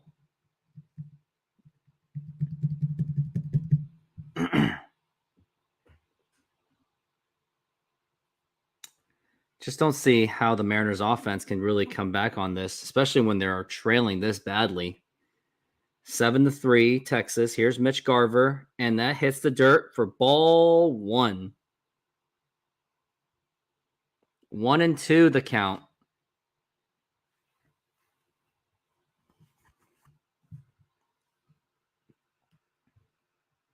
Here's Mitch Garver. 1-2. And here it is. And strike 3 called, and that is it for Mitch Garver. He goes down in strikes. And boy. I'm trying to see what's next videos I can show next. Well, I still got the Randy Johnson parts video, so we'll go with that.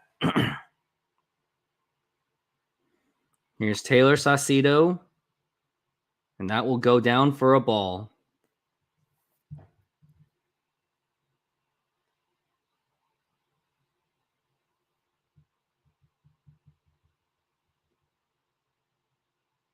Swing and a miss. Strike 1. I feel like I'm going to take a break the next time the Mariners are on defense again. Here is Duran, 1-1. And that is another ball, 2-1. Rangers never won a World Series, while their inaugural season was in 1961. I'm pretty sure they were known as the Washington Senators. I'm going to take a look at that.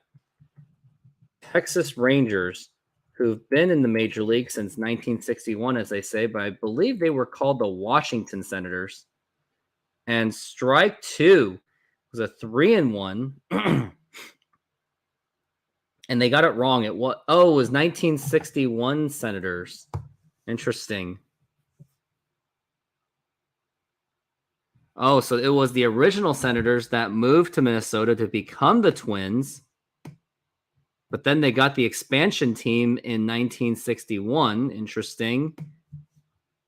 Because the original Washington Senators was the Minnesota Twins. Here's the pitch. Ball 4, take your base.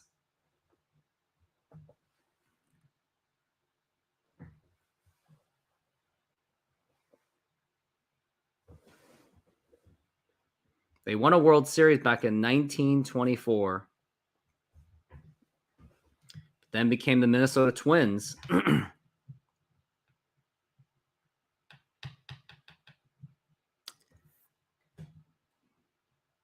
And Taylor Saucedo is not looking good, and something tells me that the Mariners can't get anything going. I don't even know if I'm going to even keep this on. Like, I don't even have any viewers right now, so it's kind of like, what's the point, really?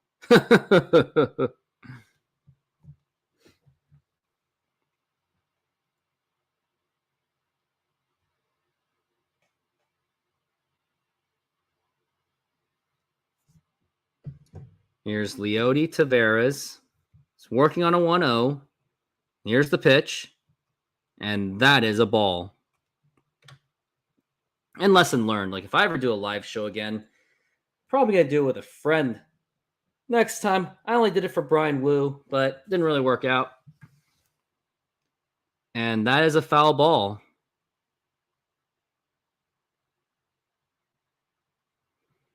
Working on a 2-1.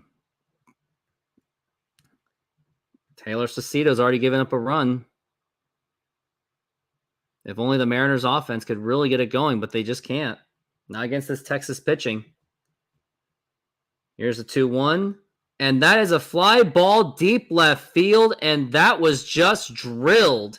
A 3-run home run for Texas, and they have just broken this wide open. Oh, man. What a home run that was by the Texas Rangers. It is now 10-3 off a home run by Taveras. That was just blasted. Just showing that replay, he knew it was just gone. And Saucedo, that's going to really blow up his ERA completely. At least it only took that long to give up a home run. But now it's like, man, can the Mariners really come back out of this? I don't know. I would leave, but there's like that you just never know kind of scenario. But when it's 10-3 on the verge of losing this game and losing the series, and then you've got a guy who barely gives up a run, I don't know if the Mariners could even get a win out of this series at all against the juggernaut Texas Rangers. But I will say this, the Mariners were completely just unprepared. Their cheapness got in the way, and this is exactly why. And that's a fly ball. Jared Kelenic makes the catch. 2 outs. But this is what happens when you go cheap and you're just totally not making any improvements to the team. The only key moves they made was like nothing. AJ Pollock, Colton Wong, barely added any pitching. Trevor Gott, but that's it. Like, this has been an absolute disappointment. Like, I had my concerns about this team and opening day.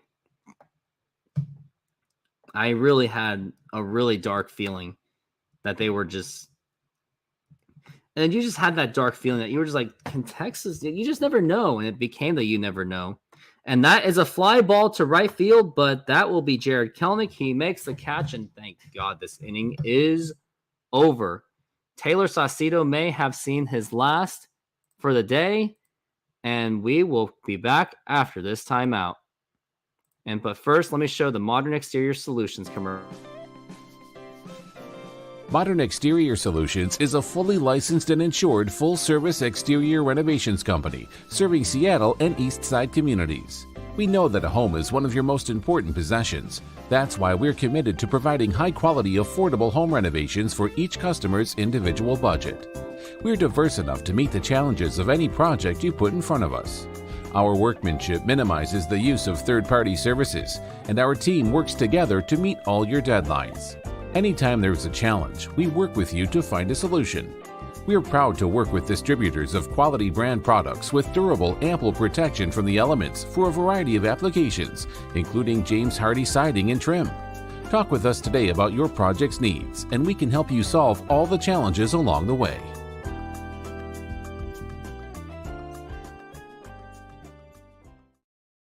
And I will, oh yeah, and make sure to call this number, 206-992-4465. Use the promo code Modern Rooftop. And now let's get back into the other video. We were talking about it before the game. He batted right-handed earlier in the year and batted. The Mariners would win the division and return to the playoffs, but he would get crushed by Baltimore in Game 1 and would also lose in Game 4, and the Mariners would experience an early exit out of the playoffs. Then in 1998, Randy Johnson was looking for a contract extension, but the Mariners were not interested in giving him the extension as Mariners president Chuck Armstrong claimed that he was past his prime, which led to them having their beef going into 1998. That following season, he saw a decline where his ERA nearly doubled of last season, and Johnson even admitted that he was distracted throughout the season due to not getting that contract. He was ultimately traded to the Houston Astros, which included the package of Freddie Garcia, Carlos Guillen, and John Halama. All three of those players would be key players for the runs of 2000 and 2001. And I did make a video explaining the 2000 season, so check that out. Johnson dominated the remaining of the 1998 season, putting up unprecedented numbers, helping Houston reach the playoffs. He eventually signed with the Arizona Diamondbacks, where he won a World Series in 2001. He eventually retired in 2009, and not only earned the Mariners Hall of Fame, but he also earned the Baseball Hall of Fame. Overall, it was unfortunate that Randy Johnson did not finish his career in Seattle, as he was a big part of the team of the 90s. But of course, incompetent upper management got in the way. Well, those are my thoughts on my top 5 Mariners starting pitcher in Mariners history. Let me know in the comments which... And we are back from the break. And Tom Murphy is up to bat. He is 0 for 1 with a walk in the 4th, along with a run. In the top of the 6th inning, there is still time for the Mariners to come back. And here's the pitch. And swing and a miss, strike 2. Not looking good for Tom Murphy.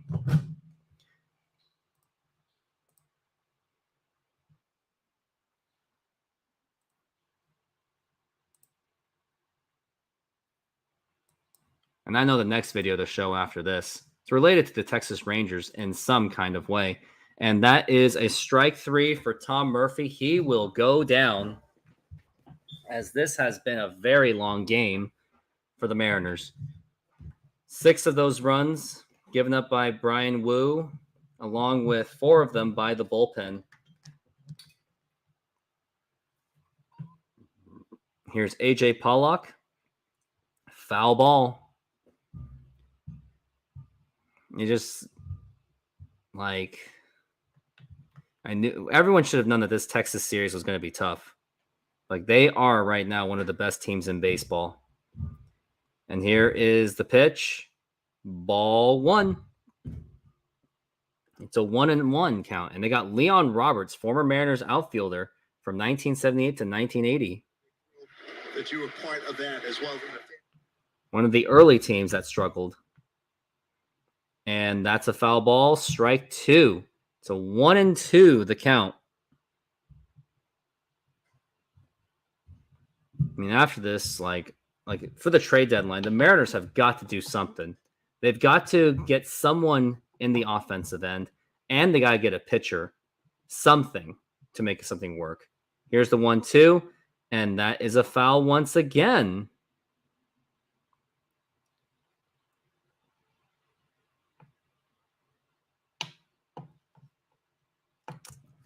A.J. Pollock just taking his time, as if he's already called time.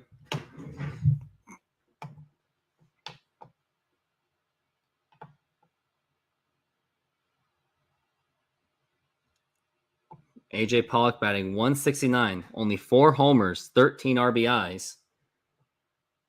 And here is the 1-2 pitch. Here it goes. And the foul ball once again, fighting the count.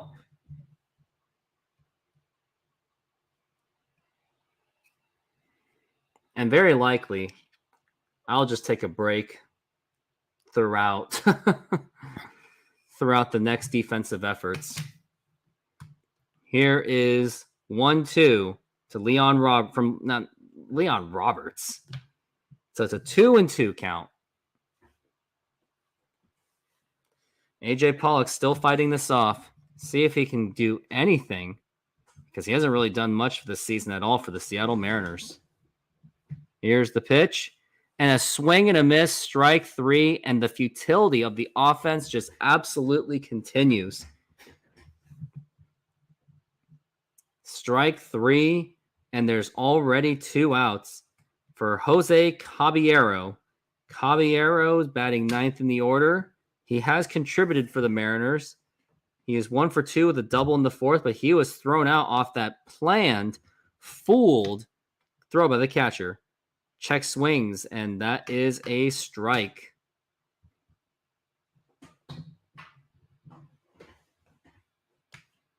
Just doesn't look like there's. So got to put some kind of hope on this, but there's just doesn't seem to be a sense of urgency out of this team, and this is the thing I criticize about Scott's service. And there's the 0-1, and that's a pop-up, and that should be playable. He is there, makes the catch, and that will retire the side. About to show another video, and please enjoy it, related to the Texas Rangers.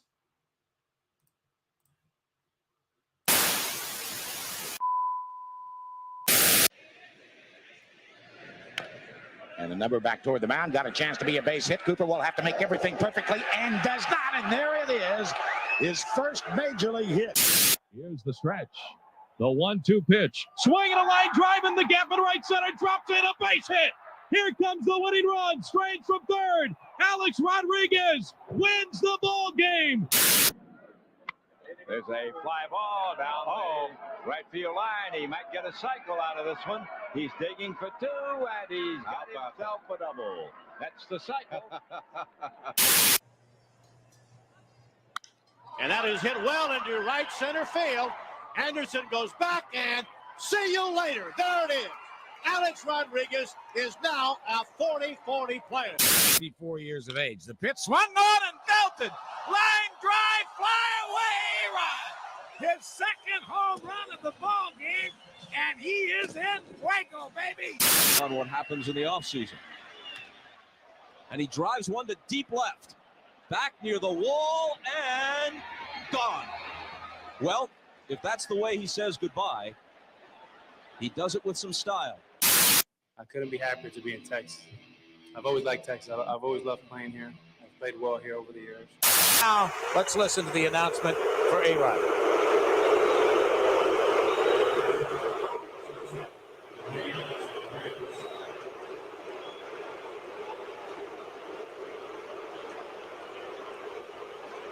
Well, Alex said he expected to be good when he stepped to the plate. He's getting his wish.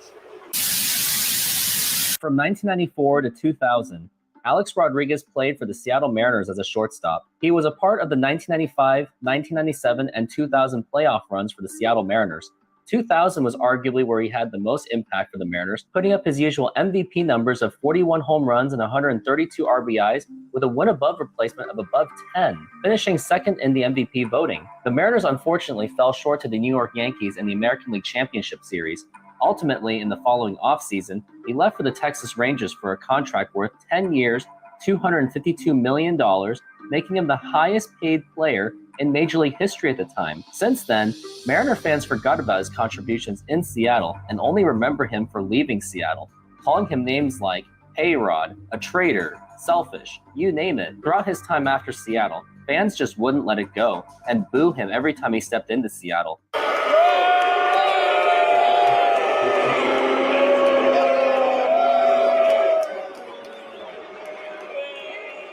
However, it still doesn't seem clear what really went down in the free agency, and I am here to clear it up, and this is a story I've been wanting to tell for a long time. Before I explain, please like, subscribe, and hit the notification bell for more content, as I do have a lot of ideas for the future. After the 2000 season, Alex Rodriguez became a free agent, and he was arguably the most coveted free agent in Major League history at the time. When initially asked about the free agency, this is what he said according to the book Shipwreck by John Wells. If I have to say something, I'd say I'm leaning towards Seattle, because that's the known. It's my responsibility to get all the data, make the unknowns unknown, and make my decision. I'm definitely apprehensive about the situation because my comfort level is so high in Seattle. Even with those statements, it was still unclear whether he was going to stay in Seattle, and Lou Piniella expressed in his book, Despite the constant speculation in the press, it was something that I hadn't given a whole lot of thought, because during the 2000 season, primarily because I couldn't conceive of the Mariners ever letting Alex leave, especially after having had to trade both Randy Johnson and Jr. And he is right. It would be quite a disappointment if the Mariners lost 3 of their superstars in less than 2 years, since their intentions to trade Tino Martinez after the 1995 season was to save money for all of those 3 All-Stars. Now I'm going to go over the possible reasons why Alex Rodriguez left Seattle. First will be the fans' perspective, then there will be the other fans' perspective like myself, and then Lou Piniella's perspective. You know the story tonight. Alex Rodriguez makes his return to Safeco Field. Kim and Monroe, you're on KJR. Andrew in the car phone. Every time there's a ground ball hitting his direction, you boo him before he even makes the play. And boo the crap out of him. The guy's useless. I'm going to boo him tonight because I hate the guy. His ego is going to drive Texas into the ground. I'm going to boo. I'm going to boo him. I'll probably boo. Boo! I'm just going to turn my back. He had said, that it wasn't about the money, and in the end it was. And so I'm going to carry a sign that says sold out, because I think that's what he did. There was a mix of reports on what the Mariners had offered to Alex Rodriguez, but the most notable was that Seattle offered 5 years, $94 million, with an option for the team to decline the last 2 years of the contract. In that case, Alex had every right to decline that contract, as that was more than a cheap offer for what he was worth. According to the book, Shipwrecked, written by John Wells, he expressed, "Seattle was the only team out of the 8 that didn't offer me the 10 years. It was hard walking away from the team, but it wasn't hard walking away from that." And further expressed, the Mariners offered him less than the year before. Peter Gammons, ESPN, reported that the Mariners didn't make an effort to keep A-Rod, disclosing that Howard Lincoln nor Chuck Armstrong didn't travel to Miami for a critical meeting the Mariners had with A-Rod and Scott Boras in early December. They were both vacationing in Hawaii. If that were to be the case, then I would put more of the blame on Howard Lincoln and Chuck Armstrong than Alex Rodriguez, to be honest. Now here is the perspective by Lou Piniella, which was in his book.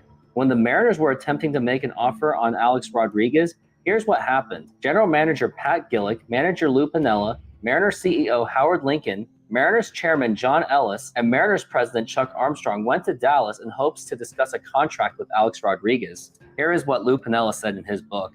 "I never imagined that greatness being achieved anywhere else but in Seattle. I still felt that way when Pat, Howard, John, Chuck, and I went to the December winter meetings in Dallas and prepared to make our pitch to Alex and his agent Scott Boras. I especially hoped to talk personally to Alex. Pat and the others informed me that they were prepared to offer Alex a 6-year deal worth $120 million.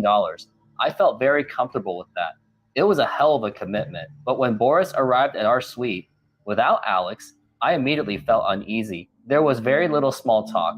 Boras got right to the point and wanted to know what our offer was. When Pat presented it to him, Boras said simply, 'Okay, thanks, you're not even close,' and walked out the door. That was it. Not even a counteroffer. We were astounded. We didn't know if he was bluffing or if he really meant it. And it turned out Scott Boras did actually mean it, because Alex Rodriguez ended up signing a 10-year, $252 million contract with the Texas Rangers. Further in the book, Lou Piniella said this as well. "I wish I could have gotten the chance to talk to Alex personally.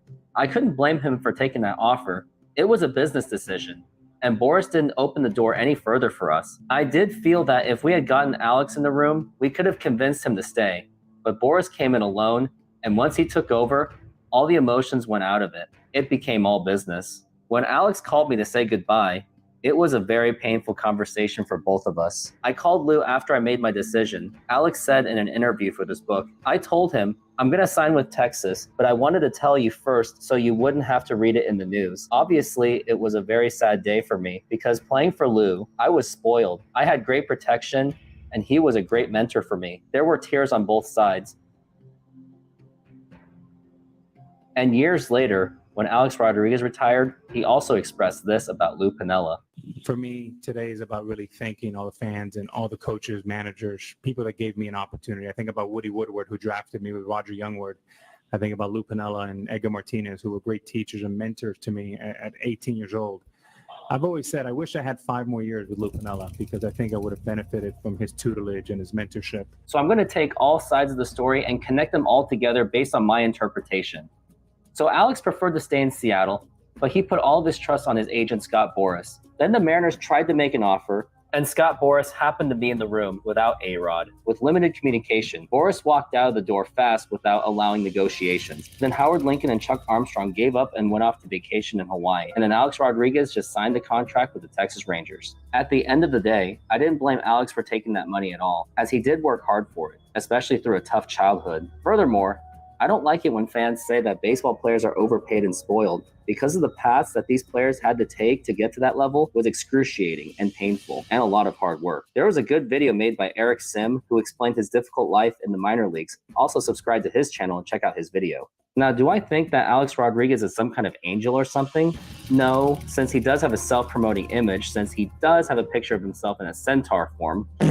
And if Alex Rodriguez really did enjoy playing for Seattle, especially under Lou Piniella, then he should have been more part of the conversation with Scott Boras in that meeting with the Mariners. But this story still does deserve multiple perspective than the one Mariner fans are used to. Most of the responsibilities of the Mariners not getting A-Rod to return to the Mariners is the management for not negotiating a better deal before Texas came in with a big contract. But also Scott Boras did not help either, as he has been a tough agent to work with, and he has gotten his clients more money than expected. And this guy had something to say about Scott Boras as well. Check it out. So to start with, we come up with, when we're drafting players, we take a look at who the player agents are. And if a player has Scott Boras as an agent coming out of high school or college, we will do everything we can not to take that player because we don't want to be involved with Boras at all. End of the day, when it comes to a story or situation, there will always at least be two sides of the story. Now, what do you think of this whole story of Alex Rodriguez leaving Seattle? Leave your thoughts in the comments. And if you did like this video, hit the like button, subscribe, and hit that notification bell.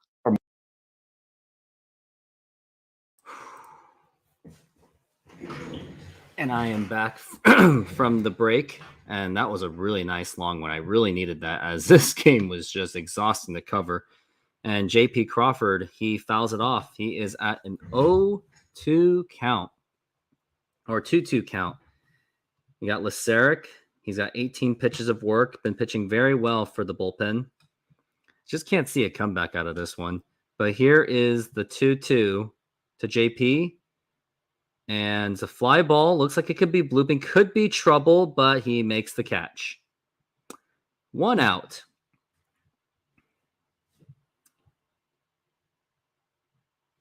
And yep, all I can say is this is trouble for the Mariners. Already, they are down to their last 8 outs.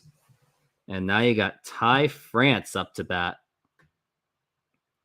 Ty France, he is 1 for 3 with a double in the third. And here it is. And that is a foul ball. In this offense, they're just overwhelmed by Texas's pitching. That's all I can say, to say the least. Ty France batting .258, 5 home runs, 25 RBIs. Here's the pitch, and that is a ball. Ball 1. 1-1 the count for Ty France.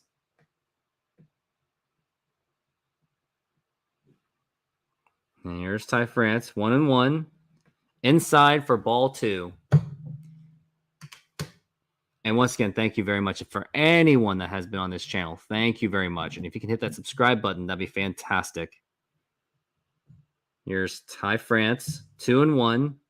And it's a ground ball, and that is a base hit. And the Mariners are on the base. Got Ty France at first base. And that will bring up Julio Rodriguez. Julio Rodriguez has been a partial contributor to this team as well. 16 multi-hit games this season. He did ground into a fielder's choice earlier, which did lead into the run at least. Ty France, 16 multi-hit games, I meant. Not Julio, excuse me. And a swing and a miss, and it went to the dirt. That was almost a pitch out, and he still swung at it. Julio's really got to work on just not swinging so jittery all the time.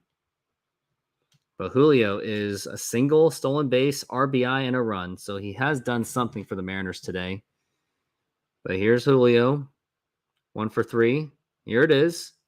Check swing. Did he go? He did not. Could have been ball 2, but instead it is ball 1. Julio's still waiting. And here is the pitch. Takes it for a strike.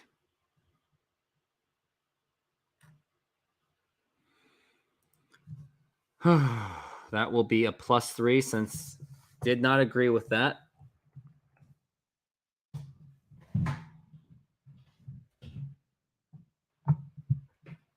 Oh, I didn't even need this keyboard the entire time. Just lost my feed.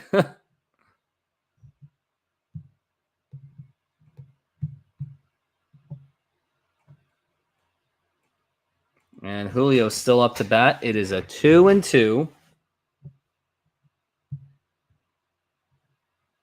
Can Julio extend this inning? It's 2-2. And here it is. Swing, and it's a foul ball. Still fighting the count. It took me a long time to realize that this is a tablet. That I didn't. Yep, now I have much more room to work with. I like this now. But Julio working on a 2-2. He has 28 pitches for Laceric. And here is the 2-2. Swing and a miss, strike 3. Mariners are now down to 7 outs. Man, I just don't see how the Mariners can come back on this one. And here comes Teoscar Hernandez. Teoscar, he is, well, we'll see how he's doing. The cleanup hitter for today.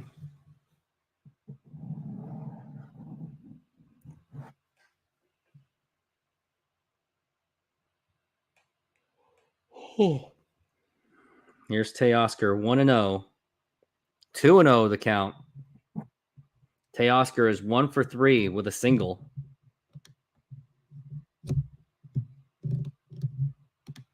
It's batting .233 with 9 home runs and 28 RBIs. Here's Teoscar, 2-0, 3-0 count. Maybe we'll get something going out of this one.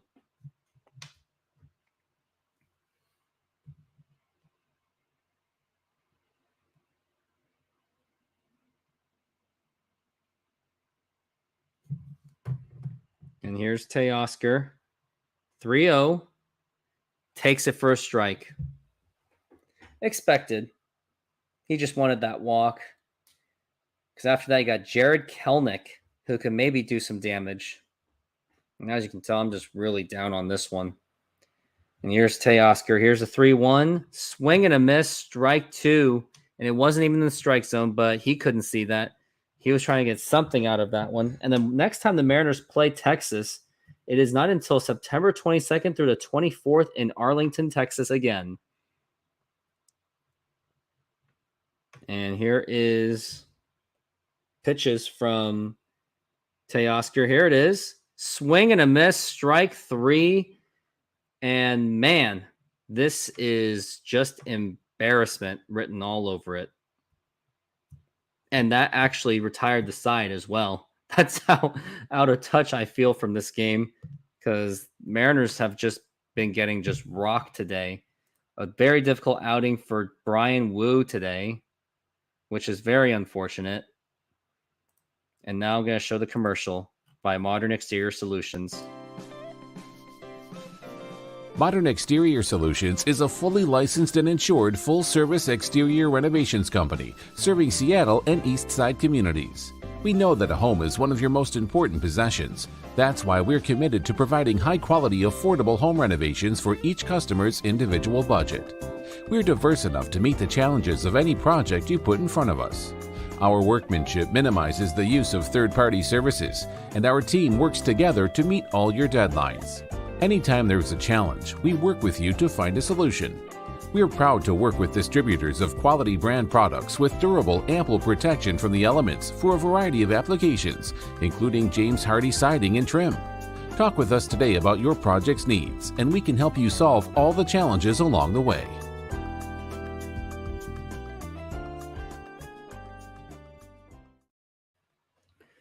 And once again, if you would like those services from Modern Exterior Solutions, call this number at 206-992-4465, 206-992-4465. Promo code Modern Rooftop for 20% off of your first use. And look at that beautiful view. They're showing the view of Arlington, Texas. They got the Globe Life Field right there, along with the AT&T Stadium by hosting the Dallas Cowboys.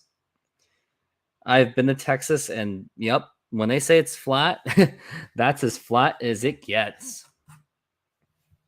And don't forget to vote for the All-Star game. And I will go, and in the next commercial break, I will cast my vote. I'm going to get that thing going up in just a few moments. Well, I'll at least have it ready for myself. And they're still saying, go out and vote. Make sure the guys that you vote for are the Seattle Mariners. Post-game show will be presented soon after this game.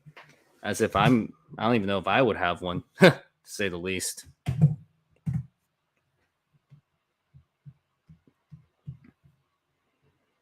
And tomorrow we got Bryce Miller against Nathan Eovaldi. And I lied. It's a 7-2 guy with a 2.42 ERA, but still not going to be easy to score off this guy. But the only thing we got going is Bryce Miller has a 31-3 strikeout to walk ratio. So maybe some hope that he could at least close the series in the right note and to avoid going 3-3 as well. Game will be at 11 a.m. on Root Sports. And we got a new pitcher on the mound. It looks like it's Justin Topa. It's Chris Flexen still pitching. Pitched pretty decent last inning, so they're going to let him go into another one. Mariners only 3 runs today. And that is a foul ball. Strike 1. Mitch Garver, he is at an 0-1 right now, batting 7th in the order. He has 3 strikeouts. And that is a foul ball, already down to strike 2. It's like probably the only highlight for the Mariners is you got a guy to strike out 3 times in a row. Let's make it 4, shall we?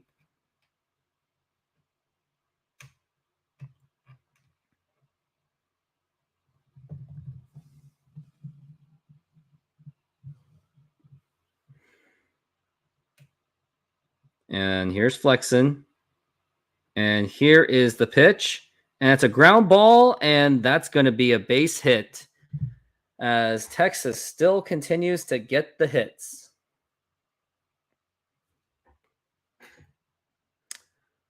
As if Texas still loves to hit them. Especially, man, our pitching is just, it's more concerning than everyone wants to admit. I will say that. But Flexen working on 16 pitches. Double play ball would be really nice. And here's the pitch. And that is a strike. Got Josh Smith up today. 17 pitches for Chris Flexen.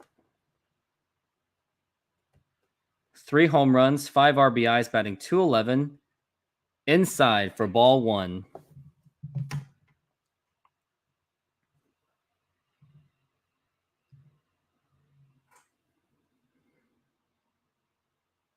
Texas Rangers got 1-1. Here's the pitch. Way up high. Ball 2. Flexen seems to be losing it as if he already has.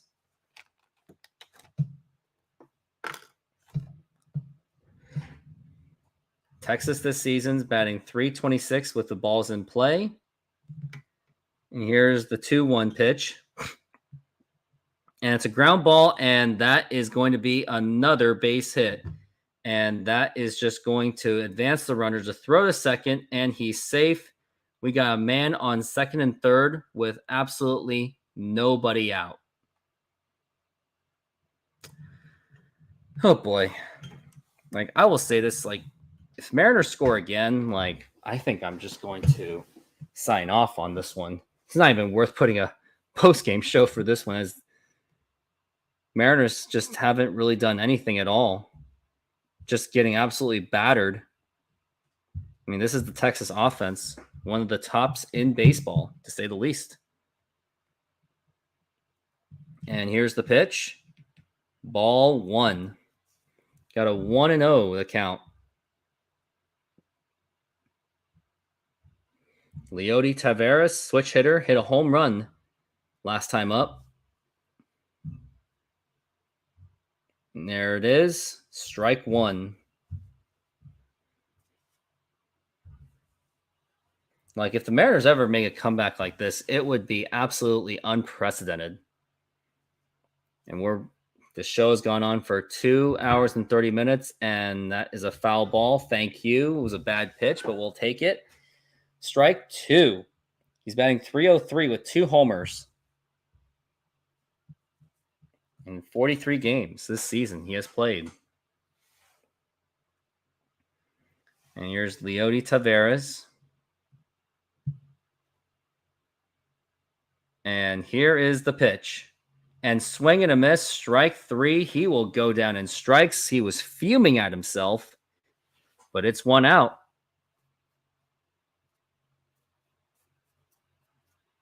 It's a nice little fastball, 92. And we've got Marcus Semien up to bat, the leadoff hitter for the Texas Rangers. Gabe Kapler is the leader in hitting streaks with 28 from July 17th to August 15th of 2000, which reminds me that I'm going to I'm not going to do it. I was going to play like the Mariners 2000 video, but Gabe Kapler, he's the leader.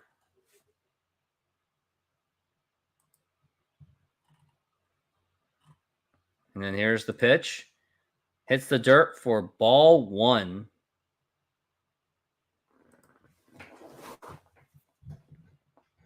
Marcus Semien batting 3 for 4, 2 doubles, have scored 3 runs today for the Texas Rangers. And here is the pitch. And that's a fly ball to left field, just absolutely drilled. And this game has just been broken wide open. A home run for Marcus Semien. It is now 13-3 Texas Rangers. And this game is pretty much all but over, especially when Mariners are down to their final 6 outs. And that was just battered. Here's that replay. It was a nice little curveball. Well, not a nice one. And Marcus Semien just absolutely just crushed it. And Texas now has a 13-3 lead. Been a difficult game for the Mariners. And it's not like the bullpen's been doing any better either. Like, you can blame the offense all you want, but the bullpen also hasn't held the leads either. They haven't held anything either. And that is a ground ball for Suarez, and he's just going to let it go. And that is a base hit for Texas. Marcus Semien, 10th career 4-hit game, 3 of them against the Mariners. What a disappointment of a game this has been for the Mariners.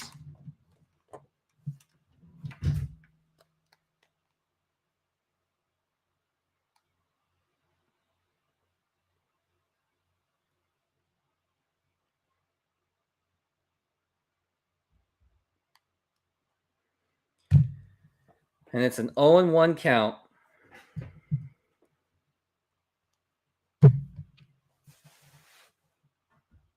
Nathaniel Lowell is working on an 0-1. And here's the pitch. And that is a strike. 0-2 the count.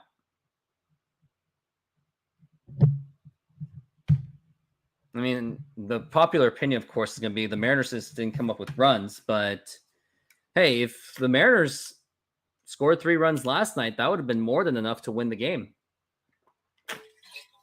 Not more than enough, but just enough. But honestly, I think after this, I'm probably more than likely just going to take off after this because I just don't see the point. It's a completely down game. I have close to no viewers.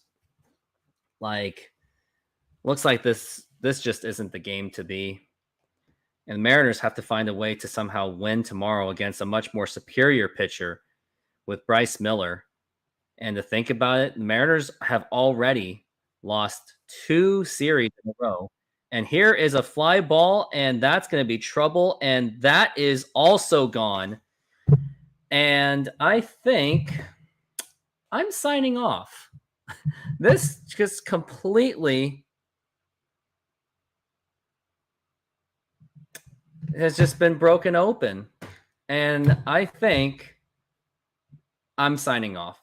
I don't see any reason to just keep this going.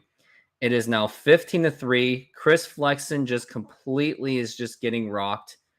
But to give my quick recaps of the game, Bryan Wu, although he had 4 strikeouts, he had an absolute difficult game, giving up 6 runs in the first 2 innings, and not even the bullpen can hold it together. And the offense also, with bases loaded situations, still only came up with 1 total run. That's all I'm going to say. All I can say is Mariners have I don't think that this is just a personnel problem. The talent is there. It's just that Scott's service, his managing is just not there. So that's something to consider in the future. But after this, like, man, I think I'm going to sign off. But thank you very much for joining this show. If I had another person with me, then I totally would have kept this going. But that's going to do it for today. If the Mariners really do somehow come back, that would be embarrassing of me, but I just don't see that happening in just 2 innings. But have yourselves a great day.